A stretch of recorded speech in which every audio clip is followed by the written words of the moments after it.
Boa noite, estão me ouvindo direitinho? Show, né? Boa noite a todos. Então, hoje, finalmente, a gente vai terminar a obra da historiadora inglesa Frances Yates, né? E eu fiquei, assim, maravilhado com essa obra. Assim, eu aprendi muita coisa mesmo, sério, me surpreendeu, né? A gente já tinha passado essa obra pro Léo, né? O Léo já tinha começado a ler e tinha dado essa ideia da gente um dia parar para estudar essa obra, né? Eu disse, rapaz, vamos, a hora é agora de estudar essa obra e vamos lá.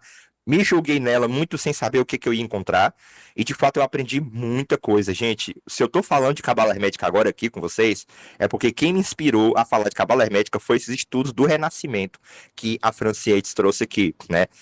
Nessa obra. Inclusive, eu preparei 10 questões, tá? Que eu vou fazer um PDFzinho, vou lançar no grupo. Essas 10 questões, quem quiser respondê-las e depois me entregar, eu vou dar uma nota de 0 a 10 como professor mesmo, corrigir para quem entendeu a obra ou quem não entendeu, deixando assim um mês para vocês responderem, tá?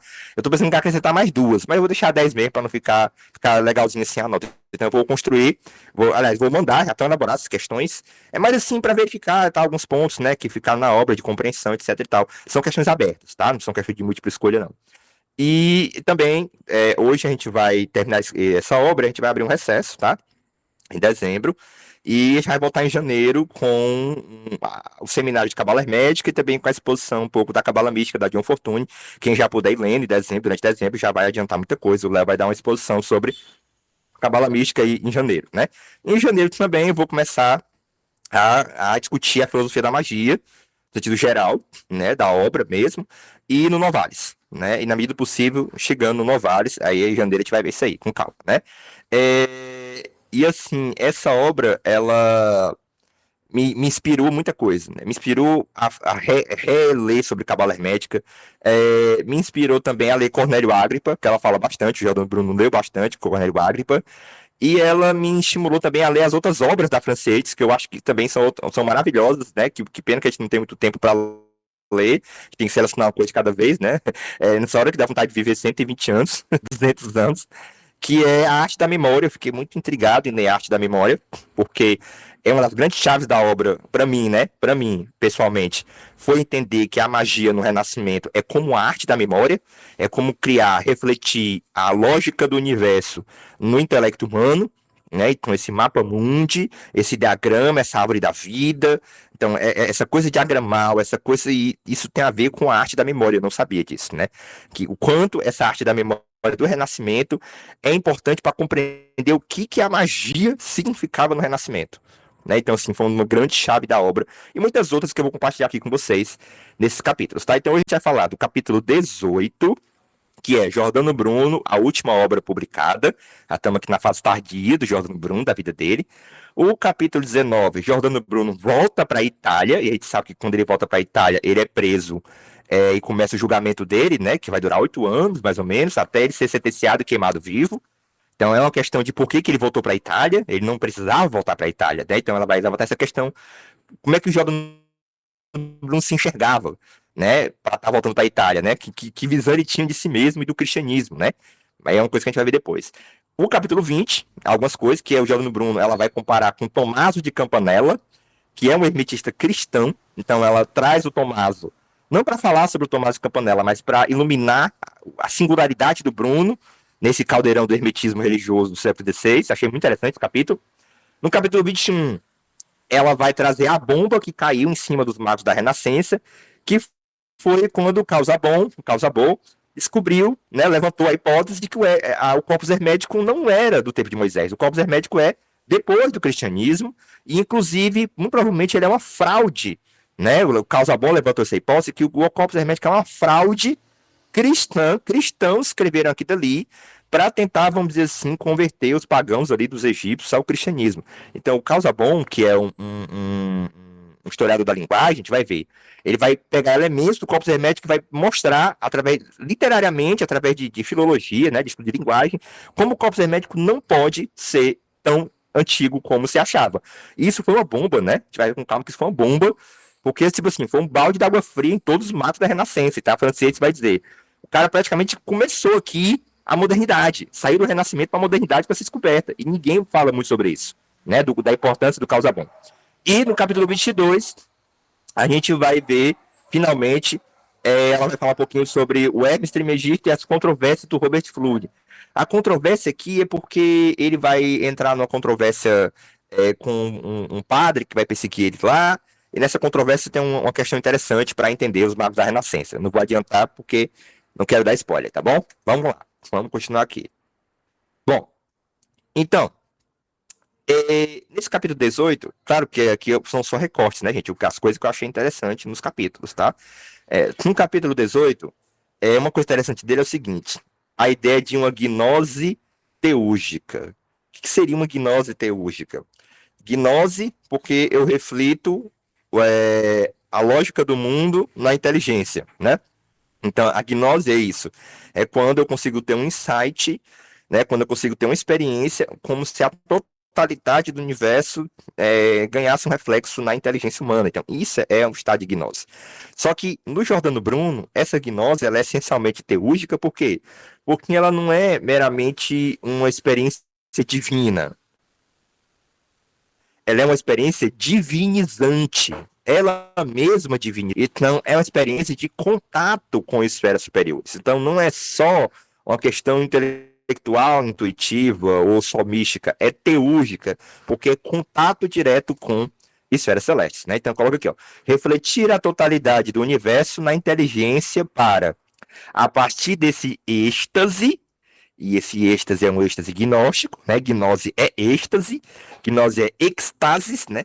Sair de si, olhar como que de fora, né? E na gnose, né? A Merkabah judaica, né? A visão lá da Merkabah é uma visão gnóstica, porque ali é o mecanismo do mundo, né? No carro divino. Então, você entendeu o que é um gnose, né? Uma gnose judaica, por exemplo. Tanto que o Geshe Scholen vai dizer que a Cabala é essencialmente uma gnose judaica. E a galera queimou ruim com esse termo gnose, porque associaram ao gnosticismo histórico, e ele dizendo, não estou falando de gnosticismo histórico, estou falando de gnoses. E a galera meio que queimou ruim na época, com Geshe Scholen, né? Então, a partir desse êxtase, se unificar as potestades, as potências divinas, né? Então, é interessante isso, né? Que a gnose em Bruno, já no Bruno, é a gnose teúrgica. E outra coisa também interessante, que o Giordano Bruno chama atenção, é a relação entre imaginação e magia. Gente, pelo amor de Deus, é porque é o seguinte, no mundo moderno, a gente, quando ouve a palavra imaginação, a gente começa a associar imediatamente a fantasia, a sentimentalismo, a coisa pueril, né? E no Renascimento não era assim. No Renascimento, a imagem ela era carregada de um poder, né? Na medida em que ela era capaz de condensar, vamos dizer assim, uma verdade espiritual da própria alma humana. Então, a imagem tinha poder. E a imaginação era importante por quê? Porque o nosso pensamento, vai dizer no Bruno, é pensar por imagens.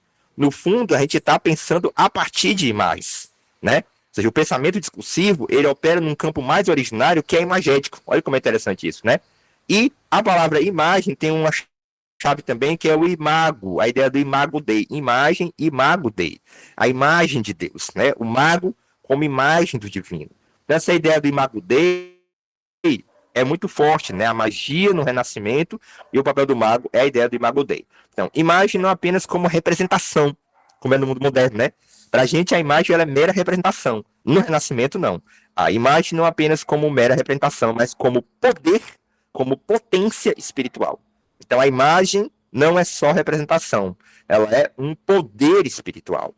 Daí a importância do mago de trabalhar a sua imaginação, porque para trabalhar esse repertório, através do qual ele vai se comunicar com as inteligências superiores que vão ajudar ele naquele trabalho. No caso dos anjos, né, para proteger o trabalho.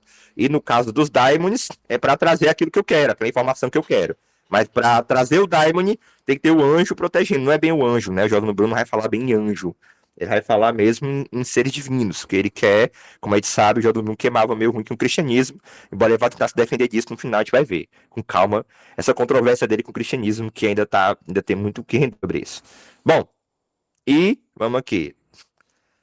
Bom, é basicamente isso, né? Então, assim, o capítulo 18, ele não tem muita coisa. Essa questão da última obra do Bruno é ele chamar a atenção para o poder da imagem, né? O poder dessa imaginação dentro do campo mágico. E no capítulo 19, quando ele retorna à Itália, tem essa grande questão. Por que Bruno fez a loucura de voltar para a Itália? Olha como isso é interessante, gente. Por quê? Porque é o seguinte, o Giordano Bruno, ele se considerava um anticristão? Porque a galera vai considerar ele um anticristão. Mas será que ele mesmo se considerava um anticristão? Ou será que ele considerava que o cristianismo, eu não sou anticristão, eu só acho que o cristianismo ele tem uma verdade mais fundamental que é a egípcia, né? Ou seja, todas as religiões é uma deformação mais ou menos da religião egípcia. Então, não é que ele seja anticristão, mas ele acha que o cristianismo precisaria passar por uma reforma egípcia, na medida em que várias verdades cristãs já estavam no corpus hermético, né?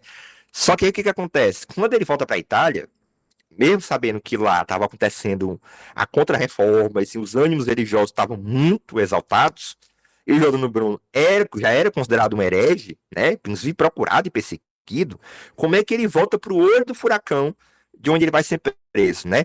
E a Franciele se levanta a hipótese. O Giordano Bruno ele volta lá por dois motivos. Primeiro, porque ele não se enxerga como anticristão, então, ingenuamente, ele achava que Roma e o Papa iriam acolhê-lo, iriam ouvir a proposta de reforma dele. Então, ele pensava assim: eu não sou um anticristão.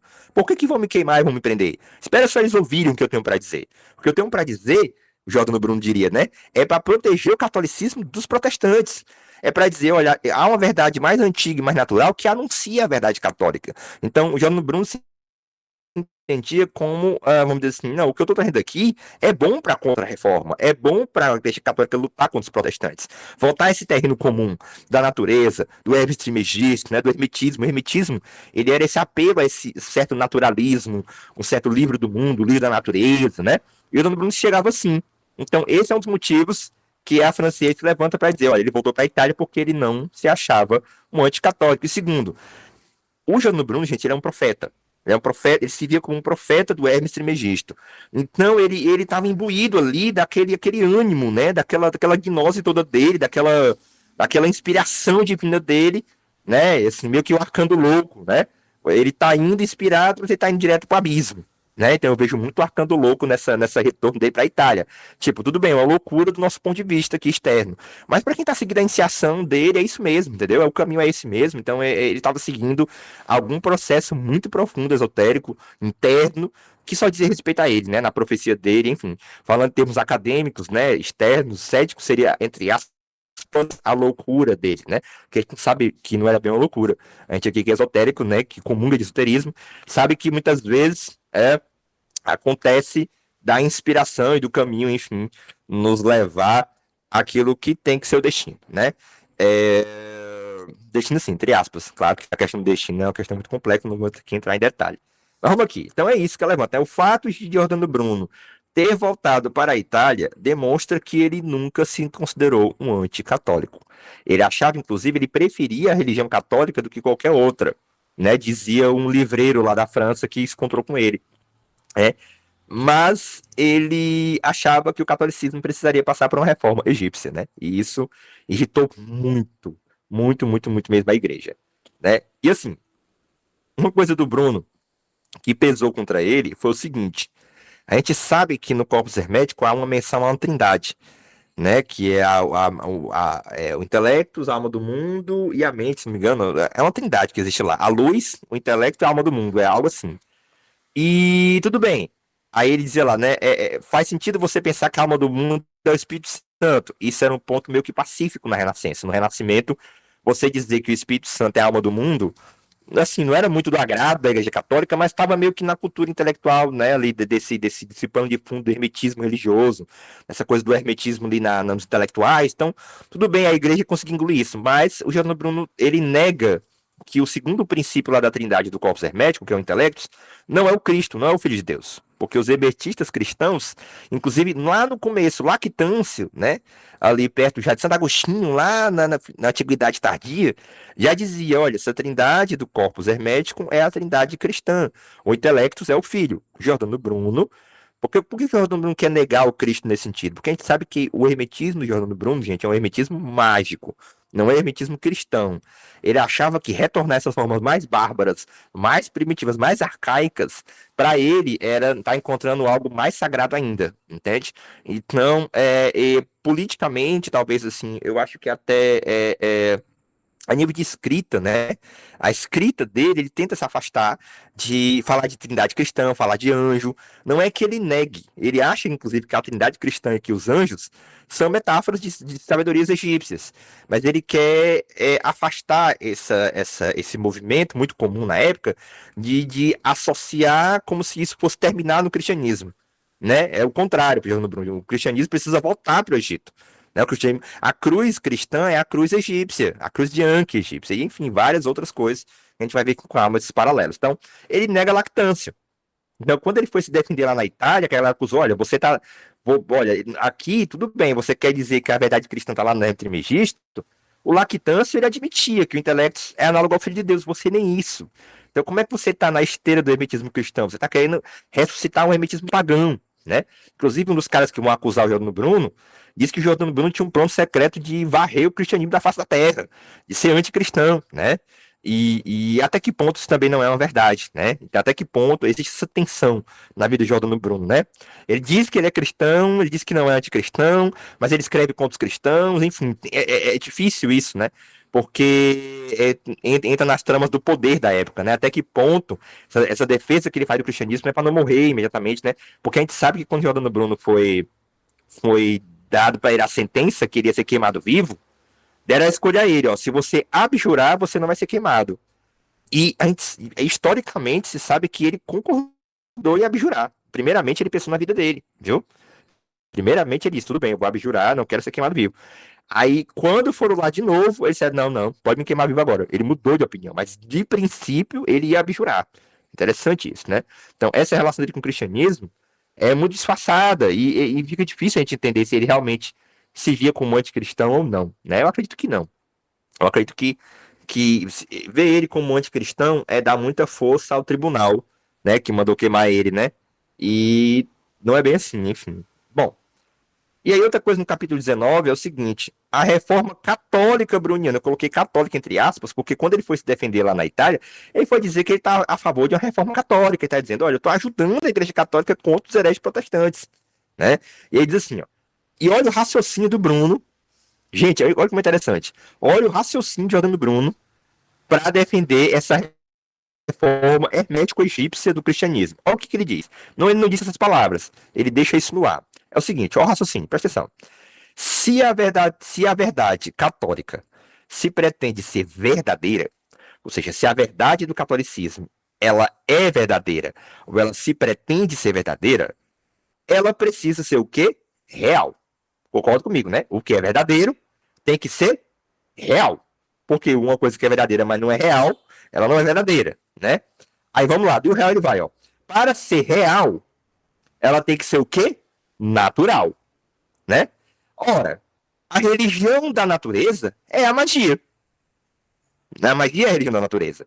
E a magia é a religião dos egípcios, na compreensão do Bruno.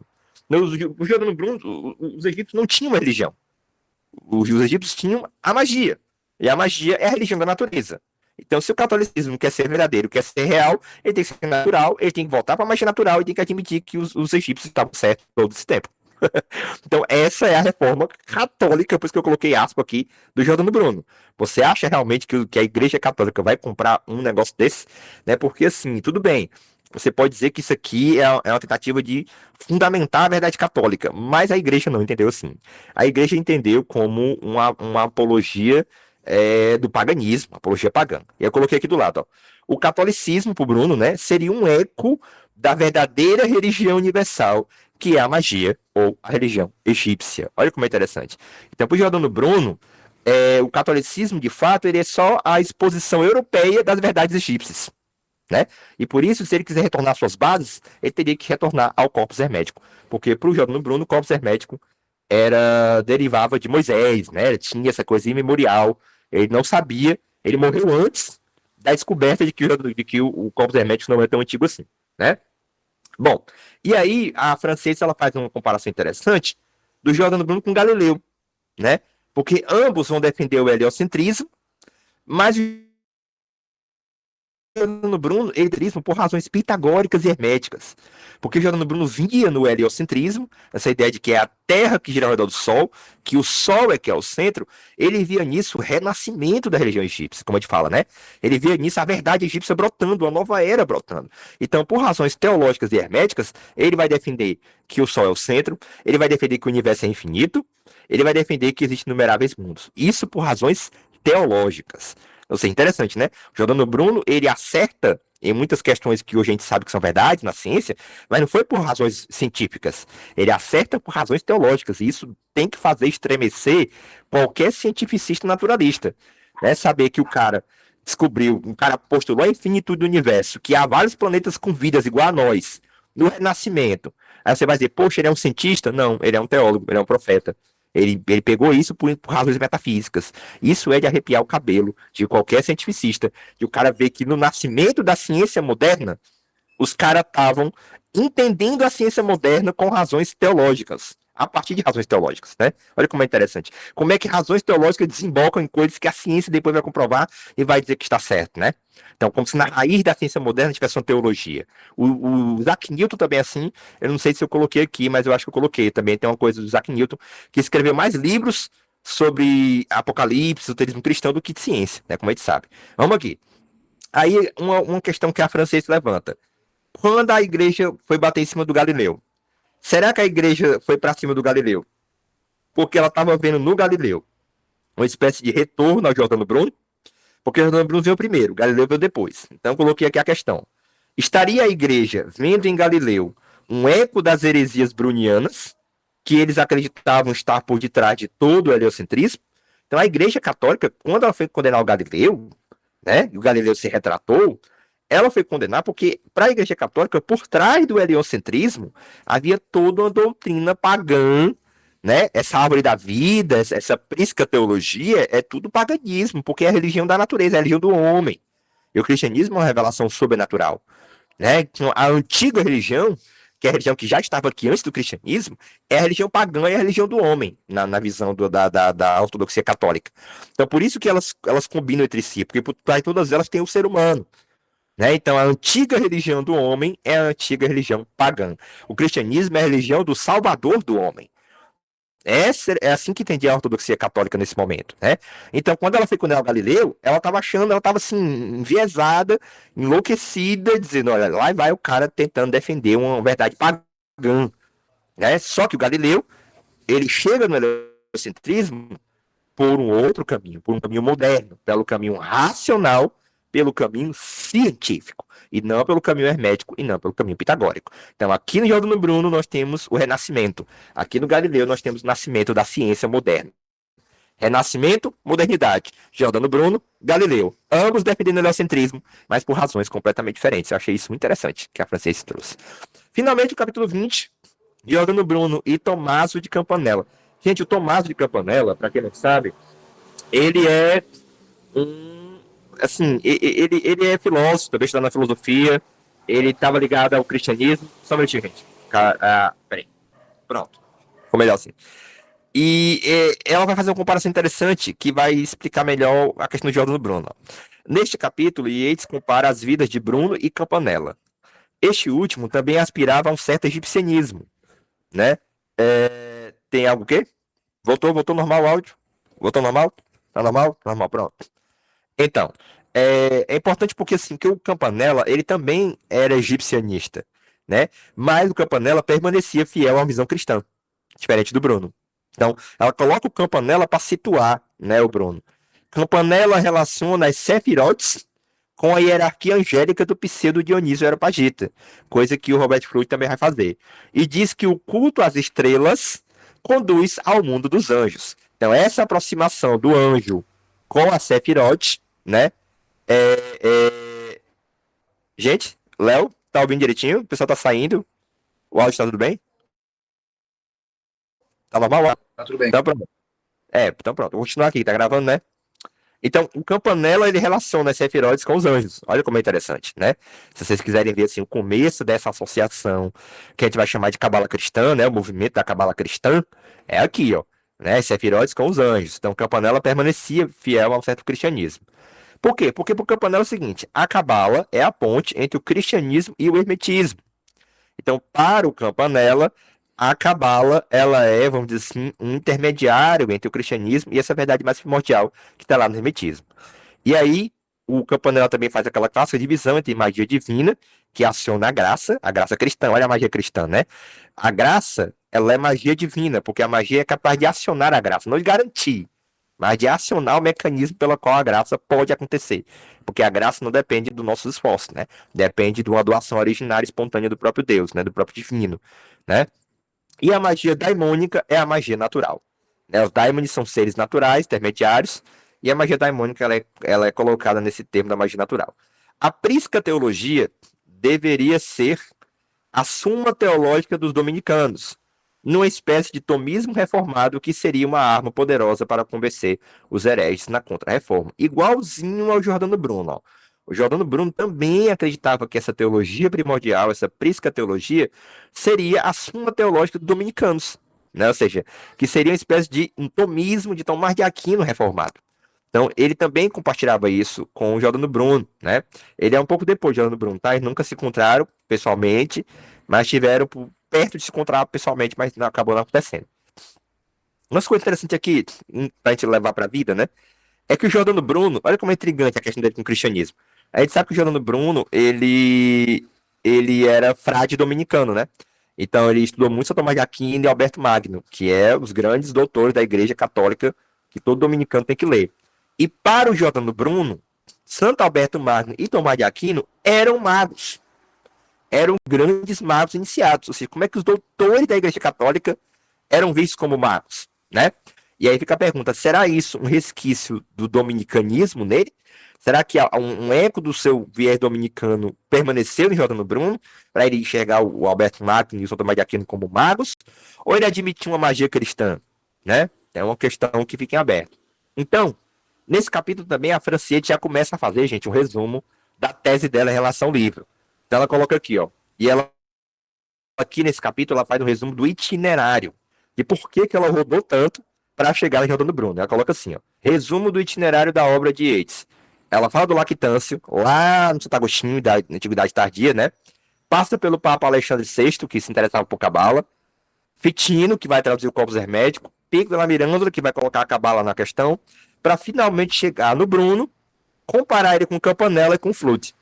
Que é para entender como o Giordano Bruno ele tá no horizonte do hermetismo cristão, mas o hermetismo do Giordano Bruno é um hermetismo mais egipcianista, mais pagão do que propriamente cristão, ou nada cristão, né? Mas não necessariamente, talvez, anticristão. Enfim, isso fica aberto. Ela não entra muito nessa questão de dizer o que queria, não, né? Bom, e o Campanella, eu achei isso muito interessante, achei esse termo um termo um pouco chocante para algumas mentes, né? A gente lá fora ouve isso, que o sonho do Campanella era formar um sacerdócio universal dos magos católicos. Olha aí, né? Uma expressão que se você for falar no TikTok, nas outras plataformas aí, meu Deus do céu, meio quilo de mundo de gente cai em cima de você, né? Como assim magia católica? Como assim não sei o que, não sei o que, não sei o que? E tá aqui, ó, historiadora inglesa, né? E um filósofo ali do Renascimento que tinha essa pretensão de reformar politicamente a Europa, né? A Cidade do Sol. O Campanella a gente sabe muito essa questão de que ele tinha uma utopia de uma cidade regida, né? Por magos. A gente vai ver isso com calma. Eu achei interessante isso, magos católicos. E segure-se na cadeira, porque já vai ter os magos luteranos. Ela vai citar a magia luterana. Olha como isso é esdrúxulo, né? Então, no Campanella, ele pensa assim, ó. Assim como os gregos, eles tinham o ideal do filósofo rei, os romanos tinham a ideia da civita solis, da cidade do sol, o Campanella está propondo um estado egípcio. Ou seja, a figura do Hermes Trismegistus. Porque o Hermes Trismegisto, ele é sacerdote, olha a religião. Ele é filósofo, olha a sabedoria. E ele é rei, olha o poder temporal, a política. Então ele é 3 vezes grande porque ele é sacerdote, porque ele é filósofo e porque ele é rei. Ou seja, essa ideia de que uma sociedade ideal não é uma sociedade que elimina a religião ou elimina o império, né? Não é uma teocracia nem uma monarquia, mas um conjunto, né, de tudo isso que compõe o humano, né? Interessante isso, né? Ou seja, a sociedade tem que ter a sua função sacerdotal, tem que ter seus ritos sacerdotais, tem que ter o seu momento de filosofia, tem que ter o seu momento do poder mesmo do rei. Então, essa era a perspectiva do Campanella. Uma sociedade que comungasse essas três esferas, e o Hermes Trismegisto era uma figura disso. Muito interessante.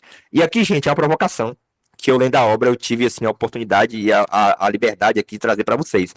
Porque, assim, quando começa, né, a criticar os magos da Renascença, né, quando os magos da Renascença começam a ser criticados, quando se descobre que o corpus hermético não é mais tão antigo assim, a ciência moderna e a ortodoxia cristã deram as mãos contra os magos da Renascença. E aí teve um padre que era muito interessado em ciência natural, que zombava dos magos da Renascença, que um amigo dele recomendava para ele ler Campanella. Então esse padre católico, que já sabia que o corpus hermético não era assim tão antigo, ele escreve uma carta dizendo assim pro seu amigo, ó, pareceu-me que ele nada pode nos ensinar nas ciências. Ainda assim, ele tem boa memória e fértil imaginação. Gente, alguém. Não, desculpa, não era um padre, não, desculpa, gente. Aqui, se eu não me engano, é o Descartes, não, é o Mersenne. Mersenne era um cartesiano. A gente está aqui no começo do cartesianismo, desculpa. Aqui é o nascimento do cartesianismo, ceticismo, né, do outro método. E aí, ele dizendo que o mago da Renascença, olha, ó, um cartesiano falando de um mago da Renascença. E para mim, gente, isso aqui foi um ato falho.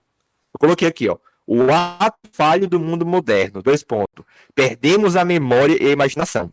Foi um insight que eu tive na hora que eu li. E aqui eu compartilho com vocês esse insight. Vai ficar registrado. Que é o seguinte. Quando o cartesiano lá se refere ao mago da Renascença, ele fala assim: pareceu que ele não tem muito a nos dizer sobre ciência moderna. Mas esse cara tem uma ótima imaginação e uma memória fértil. Será, gente, que esse mundo cartesiano, esse mundo moderno, a gente perdeu a memória, ou seja, a ligação com a ancestralidade, né? E a imaginação, a nossa imaginação não é mais fértil, nós não conseguimos sequer imaginar o mundo fora do capitalismo, por exemplo. Olha como nossa imaginação, alguém cortou as asas da nossa imaginação, da nossa potência criativa, né? Então isso para mim foi um ato falho, né? Aqui o Mersenne escrevendo a Peyrex, que vivamente lhe recomendava Campanella, Peyrex, né? Que recomendava o Campanella. E aí ele fala assim, que tudo bem, ele tem uma boa memória e uma boa imaginação, né? Bom, então, peraí, só um minutinho.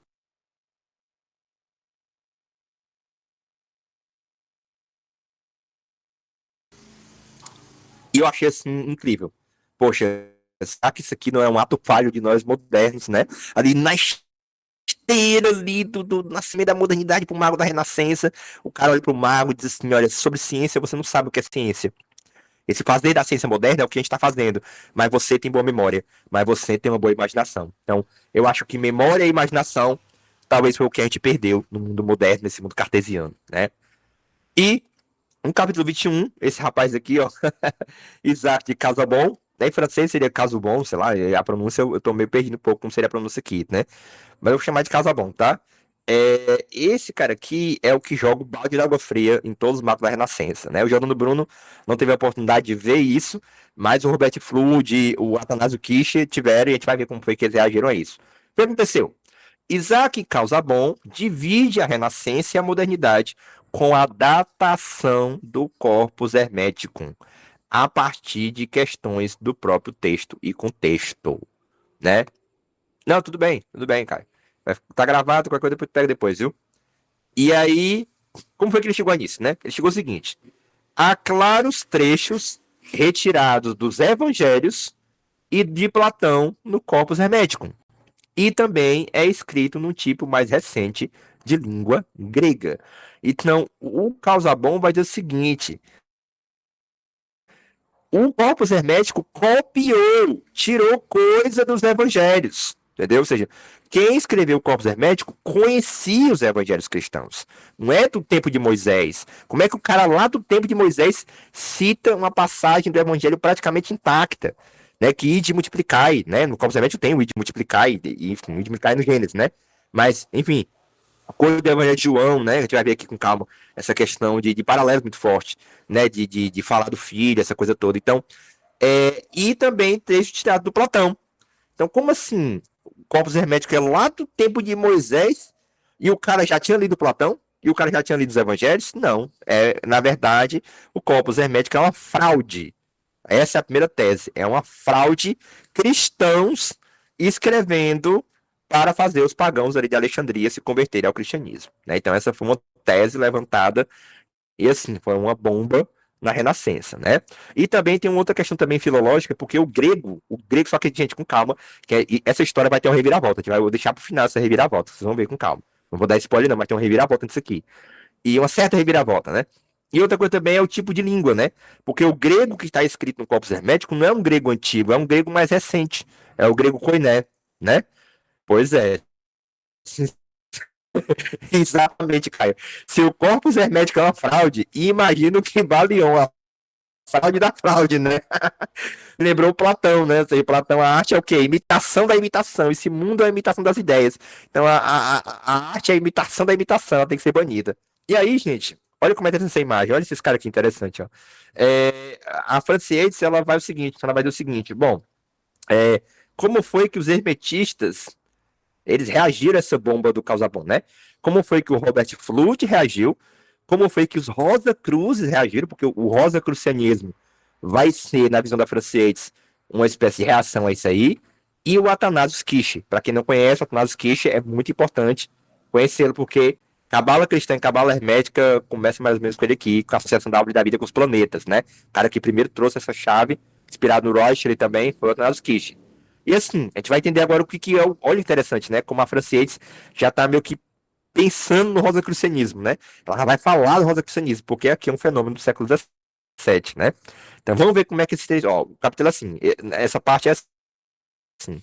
Os hermetistas reacionários, Flood, os Rosa Cruz e Athanasius Kircher. Por que reacionário, Anael? Reacionário sim, gente, porque mesmo depois da datação do corpus hermético, mesmo com o mundo cartesiano já começando, a ciência moderna começando, eles ainda insistiam na visão da perspectiva da magia da Renascença. Então é reacionário nesse sentido, tá? Não é reacionário no sentido político como a gente entende hoje. Também, mas no sentido de reagir a essa novidade do mundo cartesiano, tá? Então, e tem também os platonistas de Cambridge, tá? É um grupo também que eu li muito pouco, que também eles aqui aceitaram. É interessante, eles aqui vão aceitar a datação do corpus hermético, não vão se fazer de doido, como os outros aqui que a gente vai ver, mas eles vão ter uma resposta também ao Causabon, eles vão dar uma certa resposta. A gente vai ver com calma isso aí. Bom, o Robert Fludd, né, na Inglaterra. O Robert Fludd ele é o seguinte, olha, existe uma hierarquia do mundo, que é Deus, abaixo de Deus, as 9 hierarquias angélicas, como está escrito em Pseudo Dionísio Areopagita, que na época não era Pseudo, né? Era Dionísio Areopagita.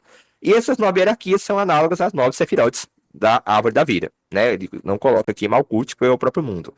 Abaixo dessas hierarquias tem os planetas, então a magia astral, né? A magia hermética astral está aqui, e a gente viu isso no Fitino, né? Aqui tem um eco do Fitino, né? E do Pico della Mirandula também, né?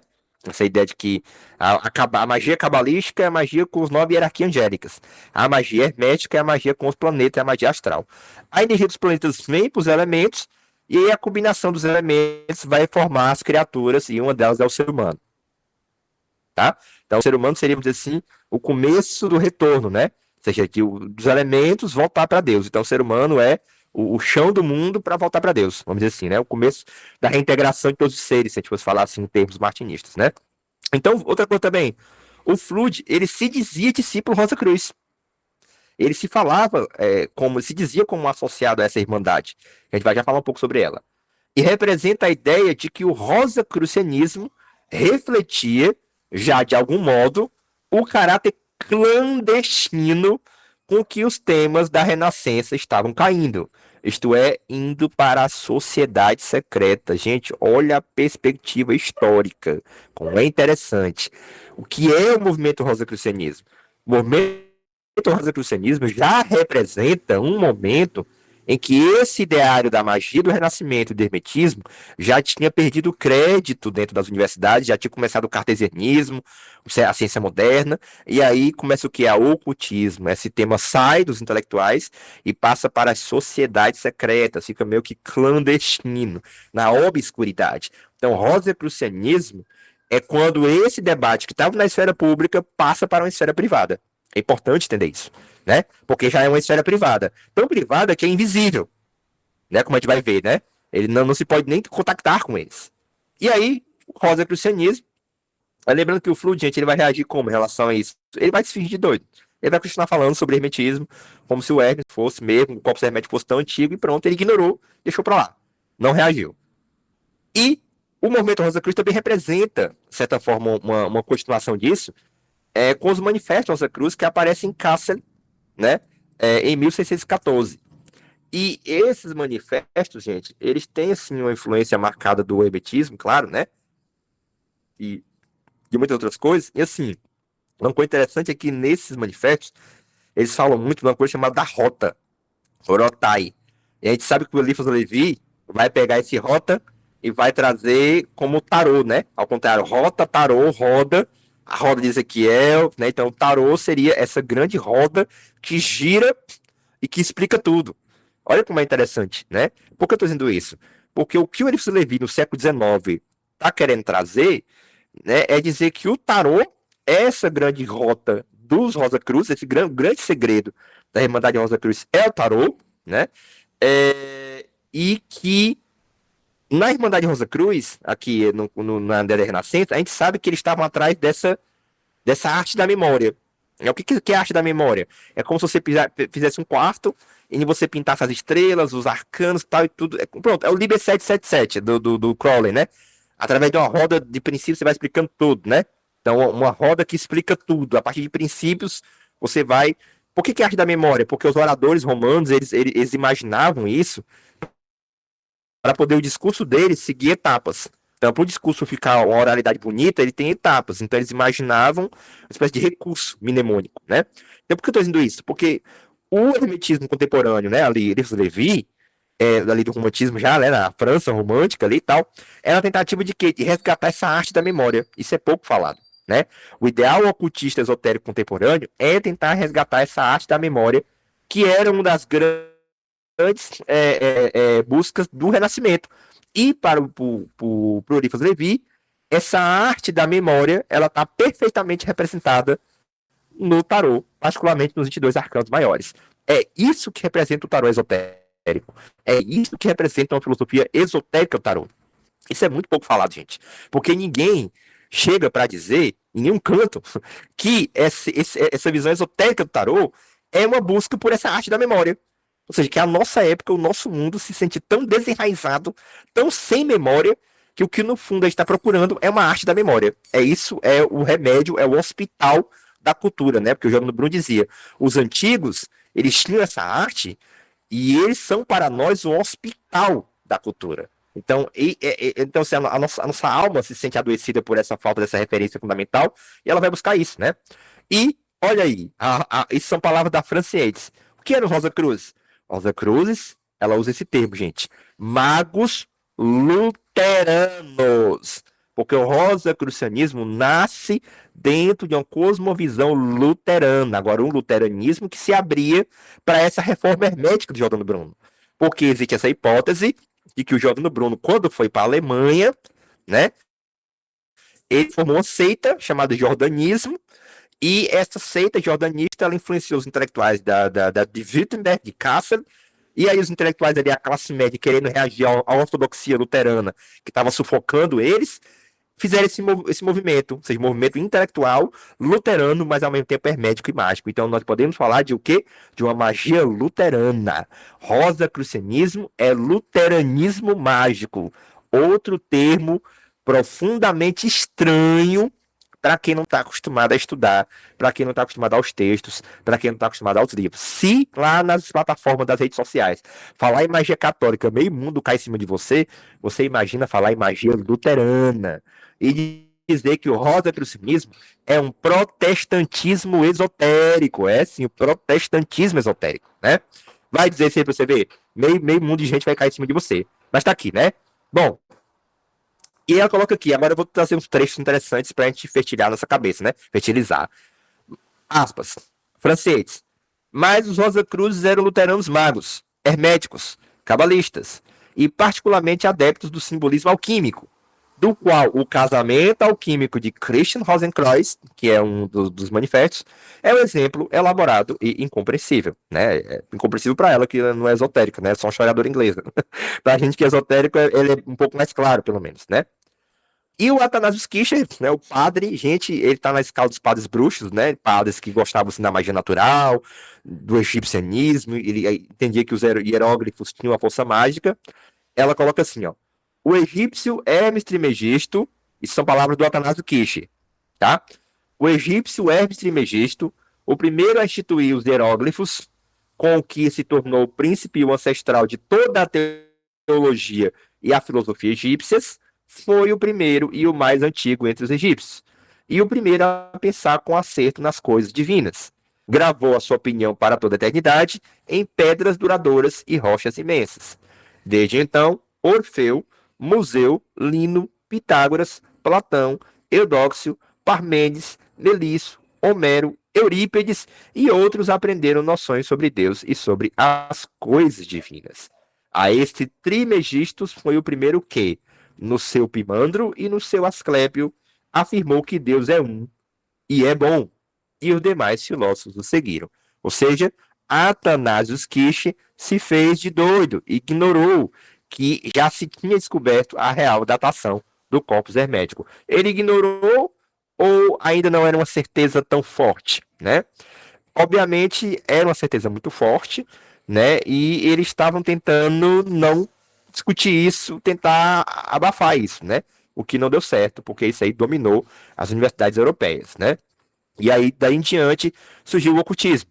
Ou seja, essas coisas viram coisas de sociedade secreta, viram coisas de grupos, né? Não está mais no debate público, porque até aqui o Athanasius Kircher e o Flúdio, o Bruno, aquilo ainda estava no debate, né? Até o Papa é interessado em cabala, né? O Papa Alexandre VI, como a gente viu, né? Bom, e aí, estamos terminando. E aí, temos esses aqui. Os platonistas de Cambridge, que eram intelectuais ingleses, eles vão aceitar a datação do corpus hermético, mas eles vão dizer uma coisa. Olha aí, ó, o que eles vão dizer. Mori de certo estudou minutamente as excitaciones de Casaubon. Mori é um que fazia parte lá do círculo dos platonistas de Cambridge, certo? Cita alguns trechos na sua conjectura cabalística designando Casaubon como seu autor. Portanto, foi de Casaubon que retirou a ideia, expressa na citação acima, de que o livro que contém os fragmentos de Trimegistus, isto é, o corpus hermético, pode ser uma piedosa fraude feita por cristãos. Eu achei linda essa frase, piedosa fraude, né? Os caras tudo com boa intenção, vamos fraudar aqui com boa intenção, né? Ou seja, eles queriam conceder esse crédito, né? Não, é uma fraude, mas foi com boa intenção, tá? Então tudo bem, pode ter sido uma piedosa fraude, né? Feita por cristãos. Segundo seu argumento, a pré-existência da alma não é uma doutrina cristã. E as passagens do corpus hermético que a ensinam podem ser a sabedoria egípcia não adulterada pelos perpetradores da fraude. Então, como assim? Não entendi, Anael. É o seguinte, tudo bem, é uma fraude cristã. Cristãos com boa intenção fizeram o corpus hermético, mas isso não significa dizer que não existe uma sabedoria egípcia ali, certo? Ou seja, não é porque não é do tempo de Moisés que não há uma sabedoria egípcia ali, porque essa ideia de que a alma pré-existe não é cristã, ela vem do Egito. E isso, de fato, realmente, o Egito é a primeira nação das nações antigas que começa essa ideia de que a alma continua após o corpo, né? Então eles disseram, olha, não é porque não é de Moisés que não possa representar. Se você garimpar bem, tem coisa ali egípcia ali dentro. Tem sabedoria egípcia ali dentro. É só você saber garimpar, né? E aí eu resumi assim, ó, não é porque não é antiga que não possa conter ensinamentos genuinamente egípcios. E aí, a grande bomba, né? Que a grande reviravolta histórica. Que talvez os platonistas de Cambridge talvez estivessem certos, por quê? Porque em 1948, se eu não me engano, com a descoberta dos manuscritos de Nag Hammadi, né? Eu não me lembro agora se é 1948, enfim, é o começo do século XX, se descobriu lá no Egito o quê? Olha aí, gente, a revolta histórica, a revolução histórica. Uma versão copta do Asclépio. Ou seja, descobriram uma versão escrita em língua egípcia do Asclépio, o egípcio copta. O egípcio copta, como a gente sabe, é o egípcio ali do mundo helenista romano, mas mesmo assim, né? Você encontrar uma cópia escrita em egípcio dá a ideia de que o quê? De que talvez os cristãos, eles copiaram ou adulterar alguma coisa dessa cópia egípcia, né? Então colocaram assim, ó. A abordagem egípcia pode ser fortalecida pela recente descoberta de uma versão cópia do Asclépio, né? Então foi descoberta a sigla NHC, Nag Hammadi Codex em inglês, corresponde à coleção de códices descoberta em Nag Hammadi, no Egito. O Tratado Asclépio de Nag Hammadi é uma versão cópita parcial do Asclépio preservado em latim. Então, essa descoberta dele em cópita dá essa coisa assim, não de que ele tenha sido escrito, é como se assim, o Corpus Hermético ele foi escrito por egípcios helenizados e um tanto cristianizados. É diferente você dizer que foi uma fraude de cristãos. Entende como a coisa mudou um pouco? A coisa mudou agora. Agora, a perspectiva que se tem sobre o Corpus Hermético é assim: foi escrito por intelectuais egípcios, alexandrinos, mas que estavam atravessados de helenismo e de elementos do cristianismo também. Mas é egípcio. É os intelectuais egípcios, né, que absorvem a cultura egípcia, entendeu? Mas intelectualizam na forma grega. Entende isso? Então, é um trabalho a ser feito de você conseguir rastrear o que tem de egípcio no corpus hermético e o que tem de cristão. É um trabalho exegético a ser feito, né? Bom, e aí para terminar, terminar não, ainda tem mais algumas coisas, é o seguinte, a controvérsia do Flood, né? Qual é essa controvérsia do capítulo 22, que é o último da obra? Resta nos examinar, agora no último capítulo, de que modo se serviram a descoberta de Causabon aos que superaram as tradições da Renascença, empenhados em combater particularmente seus aspectos mágicos e animistas, com a finalidade de abrir o caminho para uma mudança na visão de mundo, que constituiu na filosofia cartesiana mecanicista da natureza, nos modos genuinamente científicos e não mágicos de operar com as forças naturais e no tremendo desenvolvimento das ciências mecânicas. Então ela vai tentar mostrar aqui como foi que ficou essa questão, né? Em suas obras anteriores, Flood se identificava como Rosa Cruz. Messene incluirá a misteriosa fraternidade nas suas censuras, envolvendo-a, assim, na controvérsia Flood-Messene. Gente, essa controvérsia foi uma questão literária que aconteceu ali na Europa, que é o seguinte, quando Flood escreve uma obra dizendo que ele é discípulo da Rosa Cruz, o padre Messene, que tinha muita influência, já era um cartesiano, já estava flertando com o cartesianismo, não me pergunte como é que um cristão se alia com o cartesianismo, mas para ser contra a magia no instante se alinha. O Messene tinha publicado pouco antes que a Fraternidade Rosa Cruz era uma seita clandestina, tinha esculhambado a da Rosa Cruz, né, dizendo que era uma seita de maluco, né? Então, assim, quando o Flood escreve depois, dizendo que é um discípulo Rosa Cruz, o Messene já tinha dito isso, e ficou aquele clima intelectual na Europa, né? Poxa, o cara se diz um discípulo Rosa Cruz e um grande teólogo aqui, né, cientista, enfim, dizendo que o rosacrucianismo, na verdade, é uma fraternidade de lunáticos, né? Já ficou esse clima no ar, tá? Então, agora eu termino com a Francietes, né? Então, como é que ela encerra essa obra? Então, ela encerra assim, ó. Olha como é interessante.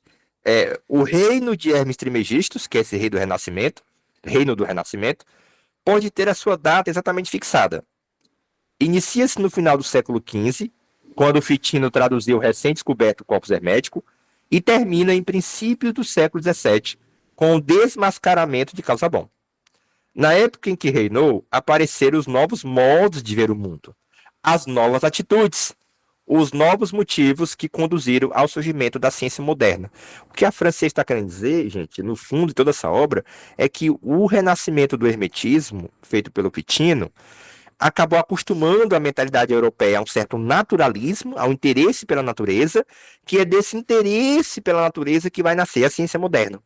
Então, nós temos hoje a ciência moderna graças a esse influxo cultural e teológico do hermetismo. O hermetismo fez a transição entre a Idade Média e a ciência moderna. A gente não pode esquecer que a ciência moderna nasce de tipo de nova orientação de pesquisa sobre o mundo, que era o hermetismo. O hermetismo fazia você olhar para a natureza, fazia você olhar para as forças, para a lua, para as estrelas. E para Francis Yates, isso aí é o terreno fértil de onde vai nascer a ciência moderna, e ele, portanto, tem que ser levado a sério, tem que ser estudado, tem que ser lembrado. E aí o que acontece? A Francis Yates termina assim, ó.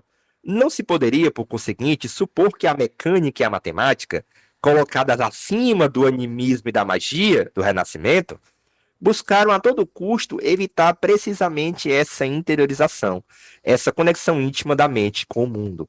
O que está querendo dizer? Está querendo dizer que essa ciência moderna e o Descartes, eles vão ter que empurrar a imaginação, eles vão ter que empurrar essa coisa do mundo psíquico, do mundo interior, porque eles sabem que mexer com a mente, mexer com a subjetividade, pode abrir para o caminho daquilo que a gente não pode conhecer, do mistério.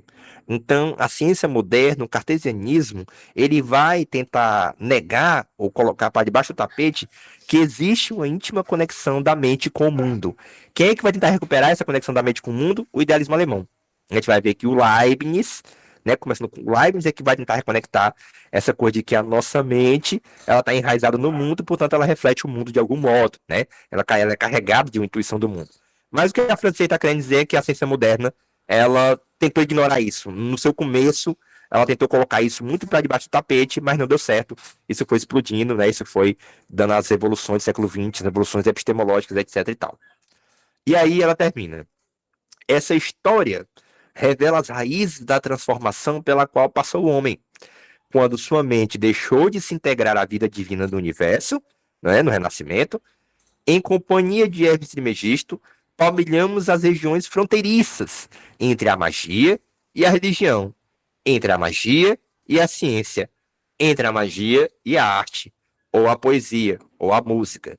Nesses evanescentes domínios habitava o homem da Renascença, e o século XVII perdeu a pista que conduzia à personalidade desse magnum miraculum, ou seja, dessa grande milagre que é o ser humano. Né? Então, o que ela está querendo dizer aqui é que quando a gente vai estudar o hermetismo e essa questão do renascimento, a gente está no limiar, né? A gente está no limiar entre a noite e o dia. Tá no mundo moderno, né?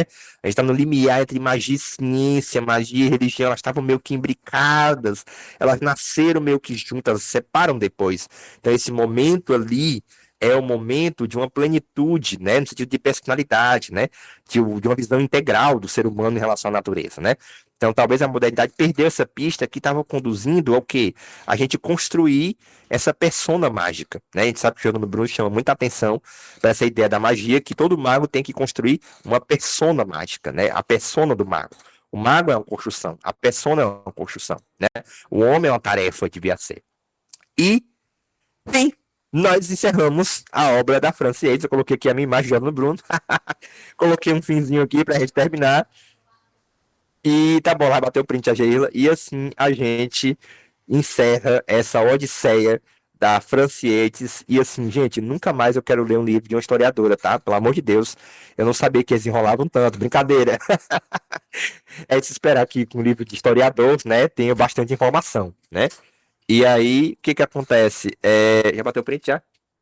Já, pronto. E aí, a gente encerra aqui essa jornada. A gente vai abrir um recesso em dezembro e a gente vai começar agora a entrar nos textos talvez mais iniciáticos, como é a Cabala Mística da John Fortune e um pouco da Cabala Hermética, né? Espero que todos tenham aprendido muitas coisas com a Franci Yates e que o Giordano Bruno, né, tenha inspirado a gente a pensar a Cabala Hermética, a pensar que a nossa tarefa, entendeu? Quanto ocultista esotérico, é uma tarefa semelhante a esse ideal do Renascimento, tá? Então a gente eu acho importante entender isso porque se a gente está procurando alguma coisa ali do Renascimento, isso fala muito sobre a nossa época, entendeu? A nossa época é uma época de crise.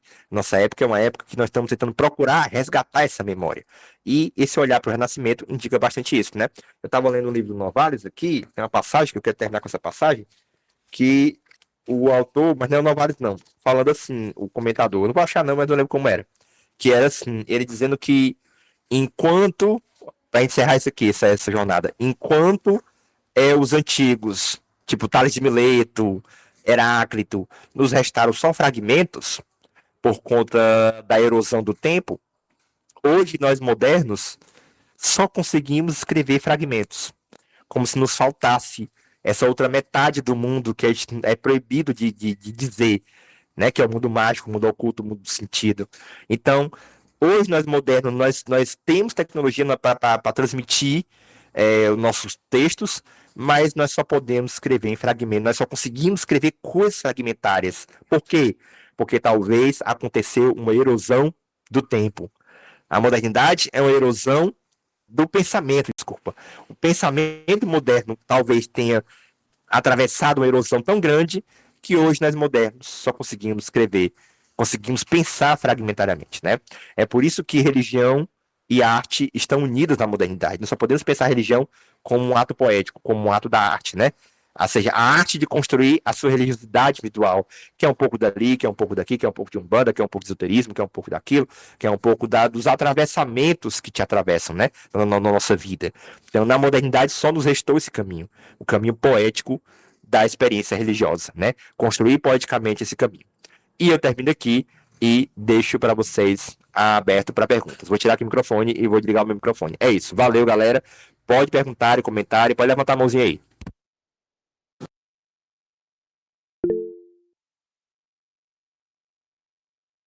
Fala, Caio. Bem, primeiro, muito obrigado por toda essa viagem. Foi incrível, foi ótimo ter terminado essa obra. Inclusive, eu terminei ela hoje mesmo na correria para terminar a tempo da live, né? E eu achei muito curioso como tudo que eu vi ali vai ser resgatado pelo Levi, não só nas questões que você colocou da reconstrução do cristianismo, mas até na questão política, né? Quando o Campanella ele constrói o ideal da sociedade dele, da Cidade do Sol, uma, uma sociedade que seria uma espécie de magocracia, né?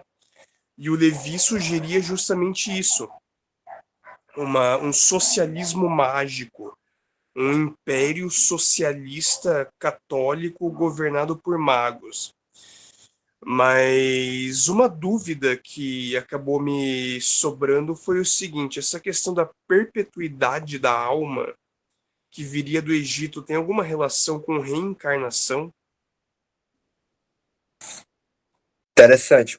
Assim, porque o conceito de encarnação está muito atravessado pelo espiritismo moderno, né? Hoje em dia.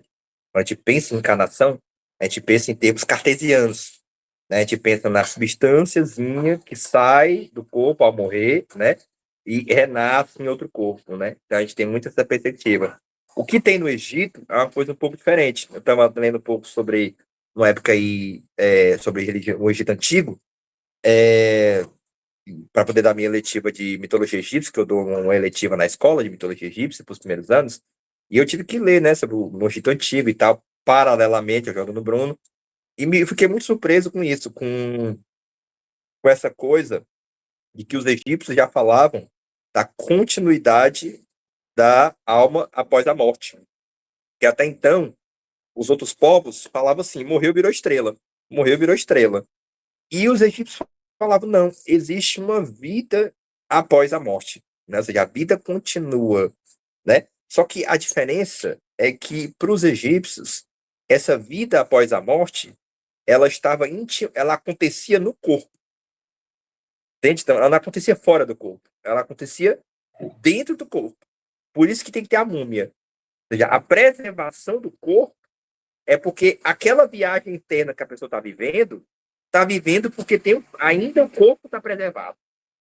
Então, esse insight do corpo, eu achei assim, ancestral, imemorial, dentro uma sacada interessantíssima de dizer o seguinte: qual é a diferença do morto para o vivo? O vivo está com tudo aglutinado. O morto está com tudo espalhado, dissolvido. Ou seja, dissolver não é morrer. Você está ali. Você só não está do jeito que estava quando estava tudo unido. Que louco, não é isso? Não sei. Se eu conseguir preservar aquela ligação do corpo que ainda está ali na múmia, eu consigo fazer orações para ajudar você lá do outro lado a atravessar aquilo que você tem que atravessar. Então, é reencarnação? Sim, mas é reencarnação em um sentido diferente do espiritismo, né? Porque o espiritismo é dualista cartesiano. O espírito sai do corpo e reencarna. Ali é uma ideia de recolocar no corpo, né? Porque tinha a ideia de que o faraó iria voltar um dia e iria recuperar os seus pertences. Com o tempo, se abriu para cidadãos comuns também fazerem um processo de mumificação. No começo era só o faraó, depois começou a classe média também, essa coisa toda. Então, o que o Egito nos herda é o quê? É uma ideia de continuidade da vida após a morte, não necessariamente de uma reencarnação no sentido espírita, mas a importância de preservar o corpo para que tenha um rito fúnebre. E os tibetanos também têm isso, né? Os tibetanos também, aos 29 a 49 dias que a pessoa morre, eles ficam rezando lá o livro tibetano dos mortos, porque eles acreditam que a pessoa ainda está ali. Ou seja, a pessoa ainda está ali. Dissolver não é morrer. E lá no Corpus Hermético, o Giordano Bruno resgata essa passagem do Corpus Hermético, né? Quando ele pergunta lá para o Hermes Trismegisto, né? O que há depois da morte, né? Aí o Hermes Trismegisto olha assim, olha, você está olhando para os fenômenos e quando você acha que a coisa se quebrou, você acha que ela deixou de existir. Você está querendo entender a morte, né? Da forma como você entende os fenômenos, da forma como você enxerga os fenômenos. Você não vai entender. Porque dissolver não vai deixar de existir. Aquilo que está dissolvido está existindo de algum modo ainda. Está existindo de um modo mais espalhado, vamos dizer assim, né? De um modo mais configurado. Então, o que eu vejo de diferença fundamental no Egito é essa coisa, e dos antigos, é essa coisa da corporeidade, de preservar o corpo, preservar a tumba, porque de algum modo a pessoa ainda está ali. Eu penso que eles tinham um entendimento de que a espiritualidade não é fora, ela é intra. Então, eu acho que já é o começo de uma intuição de um mundo interno e até de uma via cardíaca. Eu acho. Vamos dizer que aqui é uma especulação minha, né? Eu acho que a cruz egípcia já é o começo, sim, de alguma coisa que vai desembocar numa via cardíaca, eu acho. Mas isso são especulações minhas, né? Então, é diferente. Agora, eles enxergavam o renascimento, né? Porque o rio Nilo, quando estava cheio, as plantas nasciam. Quando estava seco, as plantas morriam. Então, a água trazia a vida de volta. Só que essa vida que vem, que retorna, não é mais aquela. Então, há um processo de descontinuidade. Né? É uma coisa que o René Guénon traz muito bem, isso, né? Ele faz essa crítica à teosofia, da cidade teosófica, eu acho muito consistente, que os antigos viam as coisas como um devir, né? Então, eu vou me tornar um ancestral de mim mesmo uma outra vida, né? Ou seja, não é eu. É eu e não é, né? Então, é uma coisa assim da descontinuidade, né? O mesmo pingo d'água que cai ali na telha, que cai no chão, o que vai vir é outro, e o que vai vir é outro, e o que vai vir é outro. E é sempre renascendo, mas é sempre o renascimento do novo. Então, os antigos tinham essa perspectiva do devir, não é muito substancialista, cartesiano, como a gente está acostumado a pensar, somente depois do espiritismo moderno. Eu acho que é importante fazer essa divisão. Eu acho até que a palavra mais correta para falar para os antigos não é reencarnação, é renascimento, né? É outro conceito, renascimento. E pouca gente tem cuidado com isso, né? Quer imputar aos antigos uma ideia moderna. O René não está muito certo nisso. Reencarnação é uma ideia moderna. Que os antigos falavam era renascimento. Enfim, vocês vão responder.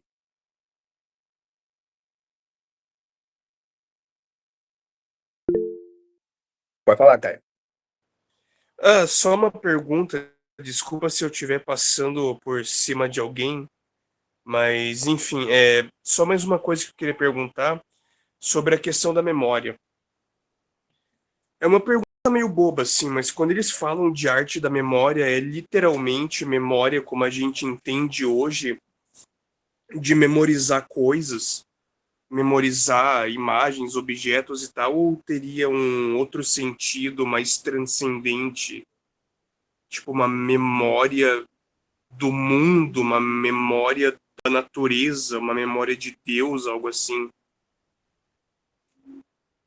Olha, é interessantíssima a sua pergunta. E sim, a gente tem que sempre que se perguntar se os antigos estão falando das coisas no mesmo sentido que a gente está falando, né? Eu ia tirar aqui para mostrar, mas eu não sei cadê agora no computador, não vou mostrar não, mas assim,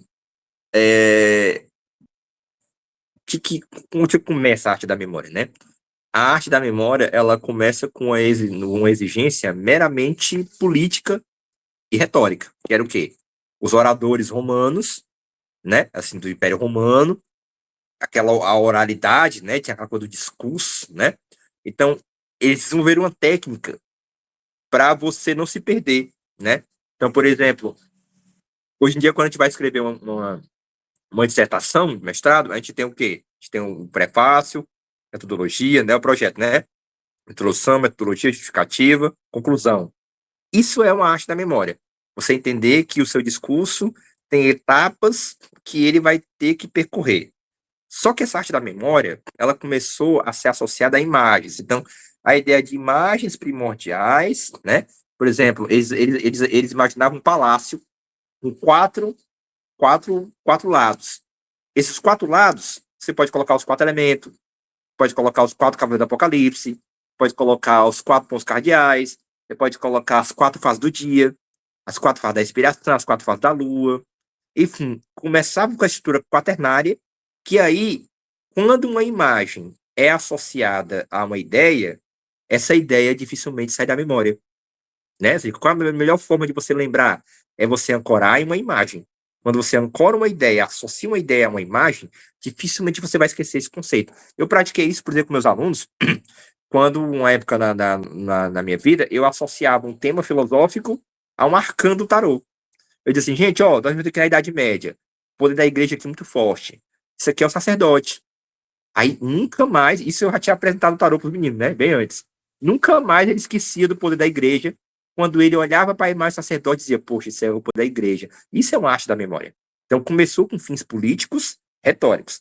No Renascimento, aqui no Jordano Bruno, né? E antes no Raimundo Lúlio, essa arte da memória, ela passa a ser o quê?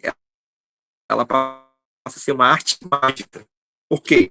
Porque se eu compreendo imageticamente esse sistema do mundo, e a árvore da vida da Cabala é um exemplo de arte mnemônica, né? De eu colocar tudo, encaixar tudo nos conceitozinhos, né? Ah, eu vou sair de casa, né? Aí eu vou para a praia, eu vejo o mar. O que é o mar? O mar é o grande mar. O grande mar é o quê? Binar? É Iesod? Então, a gente aqui conversa muito no termo da Cabala Hermética, né? E a Cabala Hermética é meio que uma arte da memória. Só que no Renascimento, a arte da memória tem uma função mágica. Ou seja, o mago que se preze, ele tem que ter um mini esquema da totalidade dentro dele, para que ele possa, quando ele sair de casa, ele consegue relacionar os eventos. Ele consegue encaixar a experiência dele em princípios comuns e entender, né? E por isso que o Giordano Bruno considerava o Tomás de Aquino e o Alberto Magno de magos, porque os caras eram assim, a arte da memória pura. E sabe um exemplo aqui, deixa eu procurar aqui, um exemplo que eu acho interessante de arte da memória? Gente, aqui é o Novalis, tá? O querido Novalis. Eu vejo muito um exemplo da arte da memória no, no arqueômetro, né?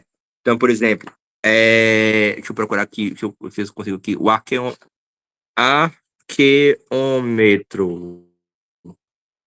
Quando eu penso arte da memória, eu penso aqui, ó. É o arqueômetro científico de Lauvedre. Tá dando pra ver aqui? Peraí. Pronto, eu penso nessa imagem, ó. Isso aqui é uma arte da memória. Deixa eu ver aqui, a Camaelzinho, dá pra ver. Vai abrir agora, vocês vão ver, ó. Tá vendo isso aqui? Isso aqui é puramente arte da memória. Que é o quê? Você consegue relacionar os dias, os meses, o ano, a respiração, os animais, o incenso, a árvore, tudo que você imaginar a experiência humana do mundo da vida. Aqui não é o mundo dos fenômenos, aqui é o mundo da vida, né? Então, isso que é uma arte da memória. No Renascimento, isso se torna um imperativo categórico para qualquer mago que se preze. O que nós estamos procurando aqui no tarô? O que o Luiz Levi está procurando? Isso aqui. A gente que é ocultista esotérico aqui no século XIX está procurando isso aqui. Exatamente, a Grande Mandala da Golden Dawn também é um exemplo da Umbanda Esotérica lá, o da Mata, né? Também tem, ele traça uma mandala dessa. Então, a arte da memória é no sentido de você saber onde cada coisa se liga ao ancestral daquela coisa. A memória é nesse sentido. Ela é espacial, é interessante, né? Olha como é interessante, é uma metáfora espacial do pensamento. Se você quiser, assim, uma coisa bem profundidade. A sinarquia, pronto, a sinarquia é também um exemplo radicado numa certa arte da memória. Quem é que começa com isso, assim, no Renascimento? O Lúlio, Raimundo Lúlio. Né? Raimundo Lúlio começa isso com a Zairija lá dele, lá, com aquela coisa toda, né? E o Pico da Miradora continua isso também, essa coisa toda, né?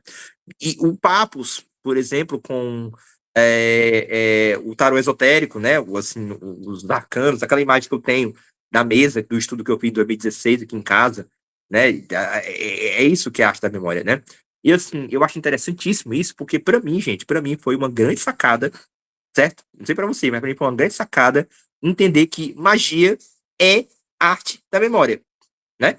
É essencialmente uma arte da memória. Magia hermética, magia do Renascimento, é essencialmente uma arte da memória. Eu achei isso muito, é uma sacada muito interessante.